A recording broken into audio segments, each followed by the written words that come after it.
السلام عليكم ورحمة الله وبركاته. الحمد لله حمدا كثيرا طيبا مباركا فيه. اللهم صل على محمد وعلى آل محمد كما صليت على إبراهيم وعلى آل إبراهيم وبارك على محمد وعلى آل محمد كما باركت على إبراهيم وعلى آل إبراهيم إنك حميد مجيد.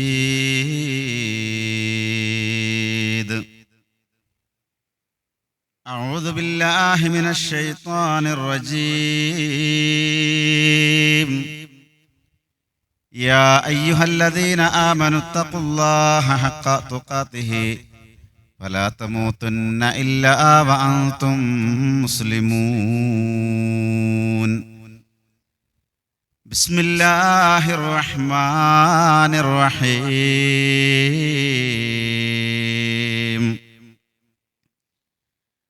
والذين يقولون ربنا هب لنا من أزواجنا وذرياتنا قرة أعين وجعلنا للمتقين إماما. أولئك يجزون الغرفة بما صبروا ويلقون فيها تحية وسلاما خالدين فيها حسنت مستقرا ومقاما. قل ما يعبأ بكم ربي لولا دعاؤكم فقد كذبتم فسوف يكون لزاما. സ്നേഹമുള്ള രക്ഷിതാക്കളെ, പ്രിയപ്പെട്ട സഹോദരി സഹോദരന്മാരെ, സർവ്വലോക പരിപാലകനായ അള്ളാഹുവിൻ്റെ നിയമങ്ങളും നിർദ്ദേശങ്ങളും ജീവിതത്തിൻ്റെ എല്ലാ മേഖലകളിലും കഴിവിൻ്റെ പരമാവധി പാലിച്ചുകൊണ്ട് ജീവിതം ക്രമീകരിക്കുവാൻ ഞാനും നിങ്ങളും കടപ്പെട്ടവരാണ് എന്നുണർത്തുകയാണ്. അർഹമുർ-റാഹിമീനായ നാഥൻ അവൻ്റെ വിധിവിലക്കുകൾ അനുസരിച്ച് ജീവിക്കുന്ന യഥാർത്ഥ വിശ്വാസികളിൽ നമ്മെ എല്ലാവരെയും ഉൾപ്പെടുത്തി അനുഗ്രഹിക്കുമാറാവട്ടെ. 2-3 ദിവസങ്ങളിലായി ഈ പ്രദേശത്ത് നടക്കുന്ന ദഅവാ സമ്മേളനത്തിന്റെ ഭാഗമായി വ്യത്യസ്തങ്ങളായ വിഷയങ്ങളിൽ പ്രഭാഷണങ്ങൾ നടക്കുകയും അതിൽ നിന്ന് കാര്യങ്ങൾ ഉൾക്കൊള്ളുകയും ചെയ്തുകൊണ്ടിരിക്കുകയാണ് നമ്മൾ ഓരോരുത്തരും. അല്ലാഹു തആല ഇതിനു വേണ്ടി പ്രവർത്തിച്ചിട്ടുള്ള മുഴുവൻ ആളുകൾക്കും സാമ്പത്തികമായും ശാരീരികമായും പ്രാർത്ഥന കൊണ്ടും പ്രേരണ കൊണ്ടും പിന്തുണ കൊണ്ടുമൊക്കെ ഇതിനു വേണ്ടി പ്രയത്നിച്ചിട്ടുള്ള മുഴുവൻ ആളുകൾക്കും അല്ലാഹു തആല അർഹമായ പ്രതിഫലം നൽകി അനുഗ്രഹിക്കുമാറാവട്ടെ. പ്രാർത്ഥന എന്തല്ല എന്ന വിഷയത്തെ സംബന്ധിച്ചാണ് ഇന്ന് സംസാരിക്കേണ്ടത്. നമുക്കറിയാം, വിശ്വാസികളെ സംബന്ധിച്ചിടത്തോളം നമ്മുടെ ആയുധം എന്ന് പറയുന്നത് പ്രാർത്ഥനയാണ്. ജീവിതത്തിന്റെ ഏത് മേഖലകളിലും പ്രാർത്ഥനാ നിർഭരമായ മനസ്സുമായി മുന്നോട്ട് പോകുമ്പോഴാണ് നമ്മുടെ ജീവിതത്തിൽ അള്ളാഹുവിൻ്റെ പരിഗണന നമുക്ക് ലഭിക്കുക എന്നതാണ് വിശുദ്ധ ഖുർആൻ നമ്മളെ പഠിപ്പിക്കുന്ന വളരെ പ്രധാനപ്പെട്ട ഒരു കാര്യം. ഞാൻ നിങ്ങളെ ഓതി കേൾപ്പിച്ച വിശുദ്ധ ഖുർആനിലെ 25-ാമത്തെ അധ്യായമായ സൂറത്തു ഫുർഖാനിലെ 74 മുതൽ 77 വരെയുള്ള വചനങ്ങൾ അള്ളാഹുവിൻ്റെ യഥാർത്ഥ അടിമകൾ അഥവാ ഇബാദുർ റഹ്മാൻ, പരമകാരുണികന്റെ അടിമകൾ എന്ന് വിശേഷിപ്പിക്കപ്പെടുന്ന അത്തരം ആളുകളുടെ സ്വഭാവ ഗുണങ്ങൾ എണ്ണിപ്പറയുന്ന കൂട്ടത്തിൽ അവരുടെ ഏറ്റവും പ്രത്യേകമായ ഒരു സ്വഭാവത്തെക്കുറിച്ച് വർണ്ണിച്ചുകൊണ്ട് അല്ലാഹു തആല പറയുന്നത് നമ്മുടെ മനസ്സിരുത്തി നമ്മളൊന്ന് ആലോചിക്കേണ്ടതാണ്. അതിൽ അല്ലാഹു തആല പറയുന്നത് വല്ലദീന യഖൂലൂന റബ്ബനാ ഹബ് ലനാ മിൻ അസ്വാജിനാ വദുർരിയാതിനാ ഖുർറത അഅ്യുൻ വജഅൽനാ ലിൽ മുത്തഖീന ഇമാമ. ഞങ്ങളുടെ രക്ഷിതാവേ, ഞങ്ങളുടെ ഇണകളിൽ നിന്നും ഞങ്ങളുടെ സന്താനങ്ങളിൽ നിന്നും ഞങ്ങൾക്ക് നീ കൺകുളിർമ നൽകണമേ. ധർമ്മനിഷ്ഠ പാലിക്കുന്നവർക്ക് ഞങ്ങളെ നീ മാതൃകയാക്കുകയും ചെയ്യണമേ എന്ന് പറയുന്നവരാണ്, അത് പ്രാർത്ഥിക്കുന്നവരാണ് യഥാർത്ഥത്തിലുള്ള വിശ്വാസികൾ എന്നാണ് അല്ലാഹു തആല പറയുന്നത്. ഞാൻ നിങ്ങളും ആത്മാർത്ഥമായിട്ട് ആലോചിക്കേണ്ടത് ഇന്നത്തെ ഒരു ദിവസം നമ്മൾ ഈ ഒരു പ്രാർത്ഥന പ്രാർത്ഥിച്ചിട്ടുണ്ടോ എന്നതാണ്. അള്ളാഹു ഇഷ്ടപ്പെടുന്ന അവന്റെ യഥാർത്ഥ അടിമകളുടെ പ്രാർത്ഥന എണ്ണിപ്പറഞ്ഞ കൂട്ടത്തിൽ വളരെ പ്രധാനപ്പെട്ട ഒരു പ്രാർത്ഥനയായി അല്ലാഹു തആല നമ്മളെ പഠിപ്പിക്കുകയാണ്. അവരിങ്ങനെ പ്രാർത്ഥിക്കും: റബ്ബനാ ഹബ് ലനാ മിൻ അസ്വാജിനാ വദുർരിയാതിനാ ഖുർറത അഅ്യുൻ വജഅൽനാ ലിൽ മുത്തഖീന ഇമാമാ. റബ്ബനാ, ഞങ്ങളുടെ രക്ഷിതാവേ, ഞങ്ങളുടെ ഇണകളിൽ നിന്നും ഞങ്ങളുടെ സന്താനങ്ങളിൽ നിന്നും ഞങ്ങൾക്ക് നീ കൺകുളിർമ നൽകുകയും ധർമ്മനിഷ്ഠ പാലിക്കുന്ന മുത്തഖീങ്ങൾക്ക് ഞങ്ങളെ നീ ഇമാമാക്കുകയും ചെയ്യണമേ. അങ്ങനെ പ്രാർത്ഥിക്കുന്ന ആളുകൾക്കുള്ള പ്രത്യേകത എന്താ? അല്ലാഹു പറയുന്നത് ഉലൈക യുജ്സൗനൽ ഗുർഫത ബിമാ സബറൂ. അത്തരക്കാർക്ക് തങ്ങൾ ക്ഷമിച്ചതിന്റെ ഫലമായി സ്വർഗത്തിൽ ഉന്നതമായ സ്ഥാനം പ്രതിഫലമായി നൽകുന്നതാണ്. വയുലഖൗന ഫീഹാ തഹിയ്യതൻ വസലാമാ. അഭിവാദ്യത്തോടെയും സമാധാനാശംസയോടും കൂടെ അവർ അതാ അവിടെ സ്വീകരിക്കപ്പെടുന്നതാണ്. ഖാലിദീന ഫീഹാ ഹസുനത് മുസ്തഖറൻ വ മുഖാമാ. അവർ അതിൽ നിത്യവാസികളായിരിക്കും. എത്ര നല്ല താവളവും എത്ര നല്ല പാർപ്പിടവുമാകുന്നു അത്. എന്നിട്ട് അല്ലാഹു തആല തുടർന്ന് പറയുന്നു അവരുടെ ഏറ്റവും വലിയ ഒരു പ്രത്യേകത. അല്ലാഹ് പറയുകയാണ്, നമ്മളോട് കൽപ്പിക്കാൻ വേണ്ടി പ്രവാചകനോട് പറയുകയാണ്, ഖുൽ, നബിയേ നീ അവരോട് പറഞ്ഞു കൊടുക്ക്, മാ യഅബഉ ബികും റബ്ബി ലൗലാ ദുആഉകും. നബിയേ അവരോട് നീ പറയുക, നിങ്ങളുടെ പ്രാർത്ഥനയില്ല എങ്കിൽ എന്റെ രക്ഷിതാവ് നിങ്ങൾക്ക് എന്ത് പരിഗണന നൽകാനാണ്? നമ്മൾ ഓരോരുത്തരും ആലോചിക്കേണ്ട ഒരു വിഷയമാണ്. നമുക്കൊക്കെ ആഗ്രഹമുണ്ട്. 2-3 ദിവസങ്ങളിലായി ഇവിടെ ഇങ്ങനെ പരിപാടി നടക്കുമ്പോൾ കുടുംബത്തെ കുറിച്ചുള്ള ചർച്ചകൾ ഉണ്ടായിരുന്നു. അതിങ്ങനെ ഓരോ വിഷയവും നമ്മളിങ്ങനെ കേൾക്കുമ്പോൾ, പടച്ചോനെ, എൻ്റെ കുടുംബം അങ്ങനെ ആയെങ്കിൽ, ഞാൻ അങ്ങനെ ആയെങ്കിൽ, എൻ്റെ ഇണ അങ്ങനെ ആയെങ്കിൽ, മക്കൾ അങ്ങനെ ആയെങ്കിൽ, വാപ്പ അങ്ങനെ ആയെങ്കിൽ, ഉമ്മ അങ്ങനെ ആയെങ്കിൽ എന്നൊക്കെ നമ്മൾ ആഗ്രഹിക്കും. ആ ആഗ്രഹം വേണമെന്നാണ്. എന്നിട്ട് അല്ലാഹ് പറയുന്നത് നിങ്ങൾ പ്രാർത്ഥിക്കണം. അതിനുവേണ്ടി നിങ്ങൾ നിരന്തരം പ്രാർത്ഥിക്കണം. ആ പ്രാർത്ഥന മാത്രം പോരാ, അതിനനുസരിച്ചുള്ള പ്രവർത്തനവും വേണം. ഇന്ന് അല്ലാഹു തആല പറയുന്നത് നോക്കൂ നിങ്ങൾ. എങ്ങനെയാണ് വിശ്വാസികൾ അവരുടെ കുടുംബം നന്നാകാൻ വേണ്ടി പ്രാർത്ഥിക്കുക എന്ന പ്രാർത്ഥനയാണ് ഇവിടെ പഠിപ്പിച്ചത്. നമ്മൾ പ്രാർത്ഥിച്ചോന്ന് ആലോചിച്ച് നോക്കുക. എന്നിട്ട് അല്ലാഹ് പറയാ, ഖുൽ മാ യഅബഉ ബികും റബ്ബി ലൗലാ ദുആഉകും. നബിയെ അവരോട് പറയുക, നിങ്ങളുടെ പ്രാർത്ഥനയില്ലെങ്കിൽ അല്ലാഹ് നിങ്ങളെ എങ്ങനെ പരിഗണിക്കാനാണ്? പ്രിയമുള്ളവരെ, ആത്മാർത്ഥമായി കുടുംബത്തിന്റെ സമാധാനം ആഗ്രഹിക്കുന്ന നമ്മൾ, നാട്ടിൽ സമാധാനം ആഗ്രഹിക്കുന്ന നമ്മൾ, നമ്മുടെ ജീവിതത്തിലെ വിജയം ആഗ്രഹിക്കുന്ന ഞാനും നിങ്ങളുമൊക്കെ അതിനു വേണ്ടി ആത്മാർത്ഥമായി എത്രത്തോളം പ്രാർത്ഥിച്ചിട്ടുണ്ട്? ആ പ്രാർത്ഥനയില്ല എങ്കിൽ റബ്ബ് നമ്മളെ പരിഗണിക്കുന്നതല്ല. മാത്രമല്ല അല്ലാഹ് പറയുന്നത് ഫഖദ് കദ്ദബ്തും, എന്നാൽ നിങ്ങൾ നിഷേധിച്ച് തള്ളിയിരിക്കുകയാണ്. ഫസൗഫ യകൂനു ലിസാമാ, അതിനാൽ അതിനുള്ള ശിക്ഷ അനിവാര്യമായിരിക്കുന്നു. സഹോദരങ്ങളെ, ഇത് നമുക്കുള്ളതാ. നമ്മളോടാ ഖുർആൻ പറയുന്നത്. നമ്മൾ പ്രാർത്ഥിക്കുന്നില്ല എങ്കിൽ നമ്മൾ നിഷേധികളാണ്. അള്ളാഹു നമ്മളോട് നിരന്തരം പ്രാർത്ഥിക്കാൻ വേണ്ടി ആവശ്യപ്പെടുന്നു. എങ്ങനെ പ്രാർത്ഥിക്കേണ്ടത്, എന്താ പ്രാർത്ഥിക്കേണ്ടത്? നമ്മൾ പ്രാർത്ഥിക്കുന്ന പ്രാർത്ഥന ശരിക്കുള്ള പ്രാർത്ഥനയാണോ? ആരോടാ പ്രാർത്ഥിക്കേണ്ടത്? അതിനുള്ള സമയങ്ങൾ എപ്പോഴാണ്?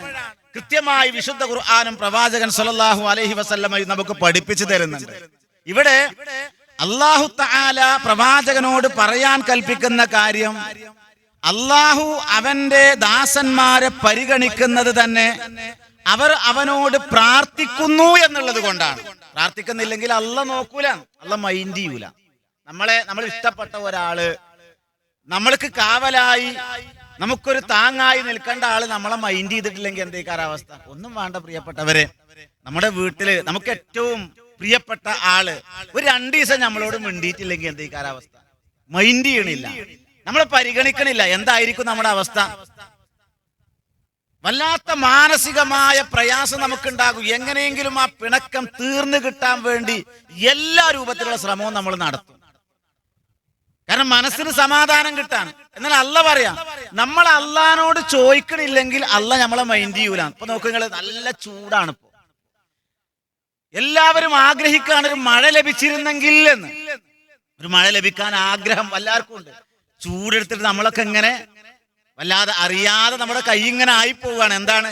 ഫാനിന്റെ കാറ്റില്ലാതെ, ശീതീകരിച്ച റൂമില്ലാതെ നമുക്ക് കടന്നുറങ്ങാൻ പറ്റുന്നില്ല.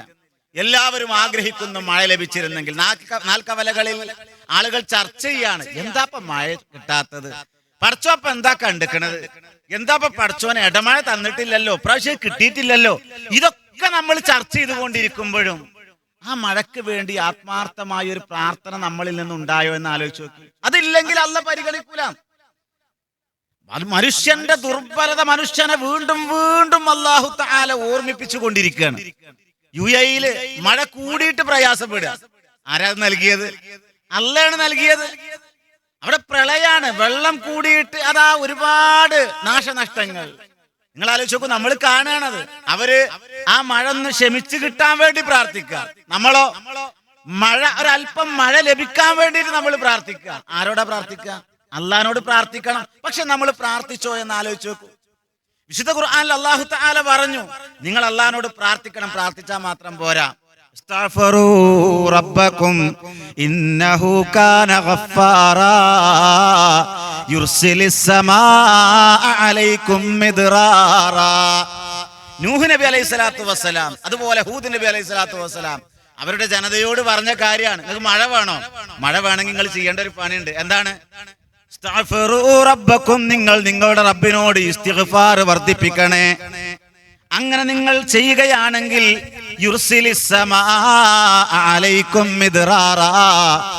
ആകാശത്ത് നിന്ന് സമൃദ്ധമായ മഴ അല്ലാഹു തആല വർഷിപ്പിച്ചു തരുന്നതാണ്. അപ്പൊ നമ്മളോട് ഇസ്തിഗ്ഫാർ വർദ്ധിപ്പിക്കാൻ പറഞ്ഞു, എന്നിട്ട് പ്രാർത്ഥിക്കാനാ പറഞ്ഞു. ആദ്യം നമ്മൾ പ്രാർത്ഥന സ്വീകരിക്കപ്പെടാൻ അർഹത നേടുക. അല്ല നമ്മളെ പ്രാർത്ഥന സ്വീകരിക്കണമെങ്കിൽ ആ സ്വീകരിക്കാൻ നമ്മൾ അർഹത നേടണം. അതിനുള്ളൊരു പണിയാണ് അല്ല പറഞ്ഞത്. നമ്മൾ ചെയ്ത തെറ്റൊക്കെ അള്ളഹാനോട് ഏറ്റു പറയാ, എന്നിട്ട് തൗബ ചെയ്യുക. എന്നിട്ട് അള്ളഹാനോട് നിങ്ങൾ പ്രാർത്ഥിച്ചു നോക്കി, അല്ല മഴ തരുന്നു. ചില സ്ഥലങ്ങളിലൊക്കെ മഴ എന്നിട്ടും പെയ്തല്ലോ, അവരൊക്കെ ഇപ്പൊ ഇങ്ങനെ ചെയ്തിട്ടാ. അല്ലാണ്ട് റസൂല് പറഞ്ഞു, വലൗലൽ ബഹാഇമു ലം യംതുറു, കന്നുകാലികളും പക്ഷിമൃഗാദികളും ഇല്ലായിരുന്നുവെങ്കിൽ നിങ്ങൾക്ക് തീരെ മഴ ലഭിക്കുമായിരുന്നില്ല എന്ന് അവരും പ്രാർത്ഥിക്കുന്നുണ്ട്. ഉറുമ്പുകൾ അവർ ആകാശത്തേക്ക് കൈകാലുകൾ നീട്ടിപ്പിടിച്ച് റബ്ബിനോട് പ്രാർത്ഥിക്കുന്നുണ്ട്. സുലൈമാൻ നബി അലൈഹി സ്വലാത്തു വസ്സലാമിന് ആ സംസാരം കേൾക്കാനുള്ള കഴിവല്ല നൽകിയിരുന്നു മുഅ്ജിസത്തായിട്ട്. നമുക്കത് അറിയില്ല. പക്ഷികൾ പ്രാർത്ഥിക്കുന്നു, മൃഗങ്ങൾ പ്രാർത്ഥിക്കുന്നു. അവരൊക്കെ പ്രാർത്ഥിക്കുന്നതുകൊണ്ട് കുറച്ചൊക്കെ മഴ കിട്ടും. നമ്മളൊക്കെ സ്വഭാവം വെച്ചിട്ട് പടച്ചോന് മഴ ഉള്ള മഴ തടഞ്ഞു വെക്കാനാ സാധ്യത. അതുകൊണ്ട് അള്ളഹാനോട് നമ്മൾ എന്ത് ചെയ്യണം? ആത്മാർത്ഥമായിട്ട് പ്രാർത്ഥിക്കണം. എന്ത്? നമ്മുടെ കുറ്റങ്ങളൊക്കെ റബ്ബിനോട് ഏറ്റു പറയണം. എന്നിട്ട് പ്രാർത്ഥിച്ചാൽ അല്ല മഴ തരാമെന്നാ പറഞ്ഞത്. ഞാൻ പറയുന്നത് സഹോദരങ്ങളെ, അള്ളാഹു നമ്മളെ പരിഗണിക്കുന്നത് തന്നെ അവൻ ആ മനുഷ്യൻ അള്ളാഹുവിനോട് പ്രാർത്ഥിക്കുന്നുണ്ടോ എന്ന് നോക്കിയിട്ടാണ്. അതല്ലാതെ നമ്മൾ എത്ര സോഷ്യൽ മീഡിയയിലൂടെ ആയത്തും ഹദീസും ഷെയർ ചെയ്തത് കൊണ്ടോ, പർദ്ദക്കടകൾ എമ്പാടും വർദ്ധിച്ചത് കൊണ്ടോ, സോഷ്യൽ മീഡിയയിലൂടെ ആയത്തും ഹദീസും വിളമ്പിയത് കൊണ്ടോ നമ്മൾ ഉത്കൃഷ്ട സമൂഹമാകുന്നില്ല. അല്ല നമുക്ക് ഒന്നും തരൂല. അല്ല തരണമെങ്കിൽ നിഷ്കളങ്കമായി നിഷ്കപടമായി അള്ളഹാനോട് ചോദിക്കണം. ആ ചോദിക്കാനുള്ള അർഹത നേടണമെന്നാണ്. അല്ലാത്ത പക്ഷം അള്ളാഹുവിന്റെ യാതൊരു പരിഗണനയും മനുഷ്യന് ലഭിക്കയില്ല എന്നാണ് അല്ലാഹു തആല ഇവിടെ വ്യക്തമാക്കുന്നത്. നിങ്ങൾ ആലോചിച്ച് നോക്കൂ, മനുഷ്യന്മാരോട് നിരന്തരം ചോദിച്ചാൽ മനുഷ്യന്മാർക്ക് വല്ലാത്ത ഒരു അലോസരായിരിക്കും. ഒരാളോട് നമ്മളൊരു 10,000 റുപ്യ കടം ചോദിക്കുകയാണ്, അയാളടുത്ത് ഉണ്ടെങ്കിൽ നമുക്ക് തരും. അടുത്ത മാസം വീണ്ടും ചോദിച്ചു, ഒരു 10,000 റുപ്യയും കൂടി ഉണ്ടെങ്കിൽ രണ്ടും കൂടി കൂട്ടിയിട്ട് ഞാൻ അടുത്ത മാസം തരാം. അപ്പൊ ആദ്യം തന്ന അത്ര ഉഷാറൊന്നും ഉണ്ടാവൂല. മൂന്നാമത് പിന്നെ അയാളോട് ചോദിച്ചു. അപ്പൊ അയാൾ ചിലപ്പോൾ പ്രതികരിക്കും, എനിക്ക് ഈ ലോകത്ത് ഞാനല്ലാതെ വേറെ ആരുമില്ലേ പൈസ കടം ചോദിക്കാൻ, എത്തപ്പോ ഇങ്ങനെ തിരിയാ വിചാരിച്ചു പിന്നെയും ചോദിക്കന്നെ, വേറെ ആരോടും ചോദിച്ചോക്കെ എന്താ നിന്നോട് തന്നെ. മനുഷ്യന്മാർക്ക് അങ്ങനെ ചോദിക്കുമ്പോ ദേഷ്യം പിടിക്കും. അല്ല അങ്ങനല്ല. റബ്ബു യഗ്ലിബു ഇൻ തറക്ത സുആലുഹു വബുനയ്യ ആദമു ഹീന യുസ്അലു യഗ്ലിബു. الرب يغلب إن تركت سؤاله وبني آدم حين يسأل يغلب. മനുഷ്യന്മാരോട് നിരന്തരം ചോദിക്കുമ്പോഴാണ് അവർ കോപിക്കുന്നത്. എന്നാൽ നിന്റെ റബ്ബിനോട് ചോദിക്കാതിരുന്നാലാണ് അല്ലാഹ് കോപിക്കുന്നത്. സഹോദരങ്ങളെ, നമ്മുടെ ജീവിതത്തിൽ നമുക്ക് ആവശ്യമുള്ളത് മുഴുവനും നിരന്തരം റബ്ബിനോട് ചോദിച്ചു കൊണ്ടിരിക്കാനാണ് അല്ലാഹ് പറയുന്നത്. അതുകൊണ്ടാണല്ലോ ഒരു ദിവസത്തിൽ ആവർത്തിച്ച് അല്ലാഹുവിനോട് നമ്മൾ ഇങ്ങനെ സൂറത്തുൽ ദുആ പാരായണം ചെയ്തുകൊണ്ടിരിക്കുന്നു. സൂറത്തുൽ ഫാത്തിഹ 5 നേര നമസ്കാരത്തിലൂടെ 17 തവണയെങ്കിലും ആവർത്തിച്ച് റബ്ബിനോട് പറയുകയാണ്. ഫാത്തിഹ സൂറത്ത് റബ്ബിന് മനസ്സിലാകാത്തത് കൊണ്ടാണോ തന്റെ അടിമ ആ റബ്ബിനെ പുകഴ്ത്തിക്കൊണ്ട് അവനെ സ്തുതിച്ചുകൊണ്ട് അവന്റെ അപദാനങ്ങൾ പറഞ്ഞുകൊണ്ട് റബ്ബിനോട് ദുആ ചെയ്യുകയാണ്. ഇഹ്ദിനസ് സിറാത്തൽ മുസ്തഖീം സിറാത്തൽ ലദീന അൻഅംത അലൈഹിം ഗൈറിൽ മഗ്ദൂബി അലൈഹിം വലദ്ദാല്ലീൻ. ആത്മാർത്ഥമായി നിരന്തരമായി റബ്ബിനോട് പ്രാർത്ഥിക്കുന്നു. ഒരു ദിവസം 17 തവണയെങ്കിലും ചുരുങ്ങിയത് പ്രാർത്ഥിക്കുന്നു. റബ്ബിന് മടുപ്പ് വരുന്നില്ല, അള്ളാഹുവിന് കൂടുതൽ ഇഷ്ടമാവുകയാണ്. മനുഷ്യന്മാരോട് ചോദിക്കുമ്പോ ഒരു കാര്യം അവരോട് വീണ്ടും ചോദിച്ചാൽ മനുഷ്യന്മാർക്ക് കോപം വരുന്നു. അതാണ് പ്രിയപ്പെട്ടവരെ കവി പറഞ്ഞത്, റബ്ബു യഗ്ലിബു ഇൻ തറക്ത സുആലുഹു വബുനയ്യ ആദമു ഹീന യുസ്അലു യഗ്ലിബു. നിന്റെ റബ്ബിനോട് ചോദിക്കാതിരുന്നാലാണ് റബ്ബ് കോപിക്കുക. ഒരു നേരത്തെ നമസ്കാരം എങ്ങാനും നമ്മൾ മുടക്കിയാൽ റബ്ബദാ നമ്മളിൽ നിന്ന് മുഖം തിരിക്കുകയാണ്. നിരന്തരം റബ്ബിനോട് അടുക്കുന്ന ആളോട് റബ്ബദാ അയാളിലേക്ക് അടുക്കുകയാണ്. അള്ളാഹുവോട് അതാ പ്രിയപ്പെട്ടവരെ, പകൽ സമയത്ത് ഒരാൾ ഒരു തിന്മ ചെയ്താൽ വൈകുന്നേരം അയാൾ തൗബ ചെയ്യുന്നുണ്ടോ എന്ന് നോക്കിയിട്ട് അല്ലാഹു തആല അതാ വൈകുന്നേരമാകുമ്പോ രാത്രികാലങ്ങളിൽ അവന്റെ കരങ്ങൾ നീട്ടിക്കൊണ്ട് ആ തൗബ സ്വീകരിക്കാൻ വേണ്ടി റബ്ബദാ കാത്തിരിക്കുന്നു. വൈകുന്നേരം ആരെങ്കിലും അതാ ഒരു തിന്മ ചെയ്തിട്ട് അവൻ തൗബ ചെയ്യുന്നുണ്ടോ എന്ന് നോക്കിയിട്ടതാ അല്ലാഹു തആല പ്രഭാതത്തിൽ കാത്തിരിക്കുകയാണ്. റബ്ബിലേക്ക് നമ്മളെങ്ങാനും നടന്നെടുക്കുകയാണെങ്കിൽ അല്ലാഹു തആല അതാ നമ്മളിലേക്ക് ഓടിയെടുക്കുകയാണ്. റബ്ബിലേക്ക് 1 മീറ്ററോളം നമ്മൾ അടുത്താൽ അതാ ആ റബ്ബദാ നമ്മളിലേക്ക് അതാ 1 മുഴം അടുക്കുകയാണ്. മാത്രമല്ല റബ്ബിലേക്ക് നമ്മൾ എത്ര തന്നെ അടുക്കുന്നുവോ അതിനേക്കാൾ കൂടുതൽ റബ്ബിനോട് അതാ നമ്മൾ അടുക്കുന്നതിനനുസരിച്ച് റബ്ബിന് ഇഷ്ടം കൂടി വരികയാണ്. മനുഷ്യന്മാർ അങ്ങനല്ല. അതാണ് റബ്ബിനോട് ചോദിച്ചാലുള്ള ഗുണം. അള്ളാഹിനോട് ചോദിക്കണം. ആ ചോദിക്കുന്നതിനനുസരിച്ചാണ് അള്ളാഹ് നമ്മളെ പരിഗണിക്കുന്നത് എന്നാണ് പ്രമാണങ്ങൾ നമ്മൾ പഠിപ്പിക്കുന്നത്. സഹോദരങ്ങളെ, അള്ളാഹു അല്ലാത്ത എല്ലാവരും അള്ളാഹുവിനോട് ആശ്രയിച്ചു കൊണ്ടിരിക്കുകയാണ്, അള്ളാഹിനോട് പ്രാർത്ഥിച്ചു കൊണ്ടിരിക്കുന്നു. അല്ലാത്ത മുഴുവനും അള്ളാഹുവിനോട് ആശ്രയിക്കേണ്ടവർ മാത്രമാണ്. അല്ലാഹ് മാത്രമാണ് ആരുടെയും ആശ്രയം ആവശ്യമില്ലാത്തവൻ എന്ന്. നമ്മളൊക്കെ ആരെങ്കിലും ആശ്രയിക്കുന്നവരാ. മനുഷ്യന്മാര് മുഴുവൻ മാത്രമല്ല, ജന്തുമൃഗാദികൾ, ലോകത്തുള്ള സർവ്വതും അള്ളാഹുവിനെ ആശ്രയിക്കേണ്ടവരാണ്. വിശുദ്ധ ഖുർആൻ സൂറത്ത് ഫാത്തിറിലെ 15-ാമത്തെ വചനത്തിൽ അല്ലാഹു തആല പഠിപ്പിക്കുന്നത്, അള്ളാഹു നമ്മളെ ബോധ്യപ്പെടുത്തുന്നത് ഈ ഒരു വിഷയമാണ്. അല്ലാഹ് പറയുന്നത് നോക്കൂ നിങ്ങൾ, യാ അയ്യുഹന്നാസ് അൻതുമുൽ ഫുഖറാഉ ഇലല്ലാഹ്. മനുഷ്യ സമൂഹമേ, നിങ്ങളെല്ലാവരും അള്ളാഹുവിന്റെ മുമ്പിൽ പരമദരിദ്രന്മാരാണ്, അള്ളാഹുവിനെ ആശ്രയിക്കേണ്ടവരാണ്. വല്ലാഹു ഹുവൽ ഗനിയുൽ ഹമീദ്. അള്ളാഹു ആകട്ടെ സ്വയം പര്യാപ്തനും സ്തുത്യർഹനുമാകുന്നു. അപ്പൊ നമ്മളെല്ലാവരും അള്ളാഹുവിലേക്ക് ആശ്രയിക്കേണ്ടവരാണ്. അപ്പൊ നമ്മളതിൽ എന്ത് ചെയ്യണം? അള്ളാഹുവിലേക്ക് എങ്ങനെ ആശ്രയിക്കേണ്ടത്? പടച്ചവനോട് പ്രാർത്ഥിച്ചുകൊണ്ട്. എങ്ങനെ പ്രാർത്ഥിക്കേണ്ടത്? അതുകൊണ്ട് നമ്മൾ മനസ്സിലാക്കേണ്ടത് നമ്മുടെ പ്രാർത്ഥന എങ്ങനെയാവണം, എന്താവണം, ഏത് രൂപത്തിലാവണം എന്ന് നമ്മൾ മനസ്സിലാക്കേണ്ടതുണ്ട്. മനുഷ്യൻ അവൻ ആവശ്യമുള്ള കാര്യങ്ങൾ അള്ളാഹുവിനോട് ചോദിക്കുകയാണ് വേണ്ടത്. നമുക്ക് ആവശ്യമുള്ളതൊക്കെ പടച്ചവനോട് ചോദിക്കണം. ആദ്യം നമ്മൾ ചോദിക്കേണ്ടത് പടച്ചവനോടാ. ചെരുപ്പിന്റെ വാറാണ് പൊട്ടി, പടച്ചോനെ ചെരുപ്പിന്റെ വാറ് പൊട്ടിയാലോ, അതാ പറയേണ്ടത്. പണ്ടാറക്കാർ ഇത് ഇവിടുന്ന് വാങ്ങിയതാ, ചെരുപ്പ് പീഡിയക്കാരനെ പിരാഗല്ല. അപ്പോൾ എനിക്ക് തോന്നിക്കണം. അപ്പൊ ഭർത്താവ് പറയാണ്, ഞാൻ അന്നേ പറഞ്ഞുകൂടാ ആ ജാതി വാങ്ങണ്ട, കോണി വെച്ച് കയറാനുള്ള ചെരുപ്പ് ഇടണ്ട. ഇതൊക്കെ പറഞ്ഞ് നമ്മൾ ആ രൂപത്തിൽ ഒരു ശാപത്തിന്റെ വർഷം അത് ചെയ്യുന്നതിനപ്പുറം സഹോദരങ്ങളെ, നമ്മളൊരു ബുദ്ധിമുട്ട്, ഒരു മുസീബത്ത് ഉണ്ടായാൽ പടച്ചോനോട് പറയാ. അതുകൊണ്ടല്ല നിങ്ങൾ ഇസ്തിർജാ നടത്തുന്ന വിശ്വാസികളുടെ പ്രത്യേകത പറഞ്ഞപ്പോഴും അതാണ് പറഞ്ഞത്. അവരെന്താ ചെയ്യാ? വല്ലദീന യഖൂലൂന, അവരതാ കൃത്യമായി അള്ളാഹുവിനോട് പറയുന്നവരാണ്. എന്താ പറയാ? അള്ളാഹിനോട് പ്രാർത്ഥിക്കുമെന്നാണ്. നന്മ കിട്ടിയാലും അവർ പ്രാർത്ഥിക്കും, തിന്മ കിട്ടിയാലും അള്ളാഹിനെ സ്തുതിക്കും. നന്മക്ക് വേണ്ടിയും പ്രാർത്ഥിക്കും, അതേപോലെ തിന്മ നീങ്ങിക്കിട്ടാൻ വേണ്ടിയും പ്രാർത്ഥിക്കും. ആരോടാ പ്രാർത്ഥിക്കുക? അള്ളാഹിനോട് മാത്രമാണ് അവർ പ്രാർത്ഥിക്കുക. വിശ്വാസികളുടെ പ്രത്യേകതയാണത്. അപ്പൊ നമ്മള് വിശ്വാസികളെ സംബന്ധിച്ചിടത്തോളം അള്ളാഹു തആല പറഞ്ഞത് അതാണ്. അവരെന്ത് ചെയ്യും? അവർക്ക് വല്ല കഷ്ടപ്പാടോ ബുദ്ധിമുട്ടോ ഒക്കെ സംഭവിച്ചാൽ ഖാലു, അവർ പറയും ഇന്നാ ലില്ലാഹി വ ഇന്നാ ഇലൈഹി റാജിഊൻ. അതൊരു പ്രാർത്ഥനയല്ലേ, ഒരു ദിക്റല്ലേ, പടച്ചവനോടുള്ള ഒരു അള്ളാഹുവിനോടൊരു അടുക്കലല്ലേ. അള്ളാഹിനോട് പറയുന്നതാണ് എന്ത്? പടച്ചവനെ, ഞങ്ങൾ നിന്നിൽ നിന്നുള്ളവരാണ്, നിന്നിലേക്ക് തന്നെ മടങ്ങുന്നവരാണ് എന്ന്. നമ്മളിത് എപ്പോഴാ പറയാ? മരിച്ചത് കേൾക്കുമ്പോ മാത്രം നമ്മളിത് പറയാം. മരിച്ച വാർത്ത കേൾക്കുമ്പോ ഒരാള് കരണ്ടൻ പോയ ഇന്നാ ലില്ലാഹി വ ഇന്നാ ഇലൈഹി റാജിഊൻ. ആരെ പൈന മരിച്ചു എന്ന് ചോദിച്ചു. അത് മരിച്ചത് കേട്ടാ മാത്രം പറയാനുള്ളതല്ല. വിശ്വാസികളെ സംബന്ധിച്ചിടത്തോളം വല്ലദീന ഇദാ അസ്വാബതുഹും മുസീബ ഖാലൂ ഇന്നാ ലില്ലാഹി വ ഇന്നാ ഇലൈഹി റാജിഊൻ. വിശ്വാസികൾക്ക് വല്ല കഷ്ടപ്പാടോ ബുദ്ധിമുട്ടോ സംഭവിച്ചാൽ അവർ ഇപ്രകാരം പ്രാർത്ഥിക്കുന്നവരാണ്, ഇപ്രകാരം പറയുന്നവരാണ്, ഇന്നാ ലില്ലാഹി വ ഇന്നാ ഇലൈഹി റാജിഊൻ. തീർച്ചയായും ഞങ്ങൾ അള്ളാഹുവിൽ നിന്നുള്ളവരാണ്, അവങ്കലേക്ക് തന്നെ മടങ്ങേണ്ടവരാണ്.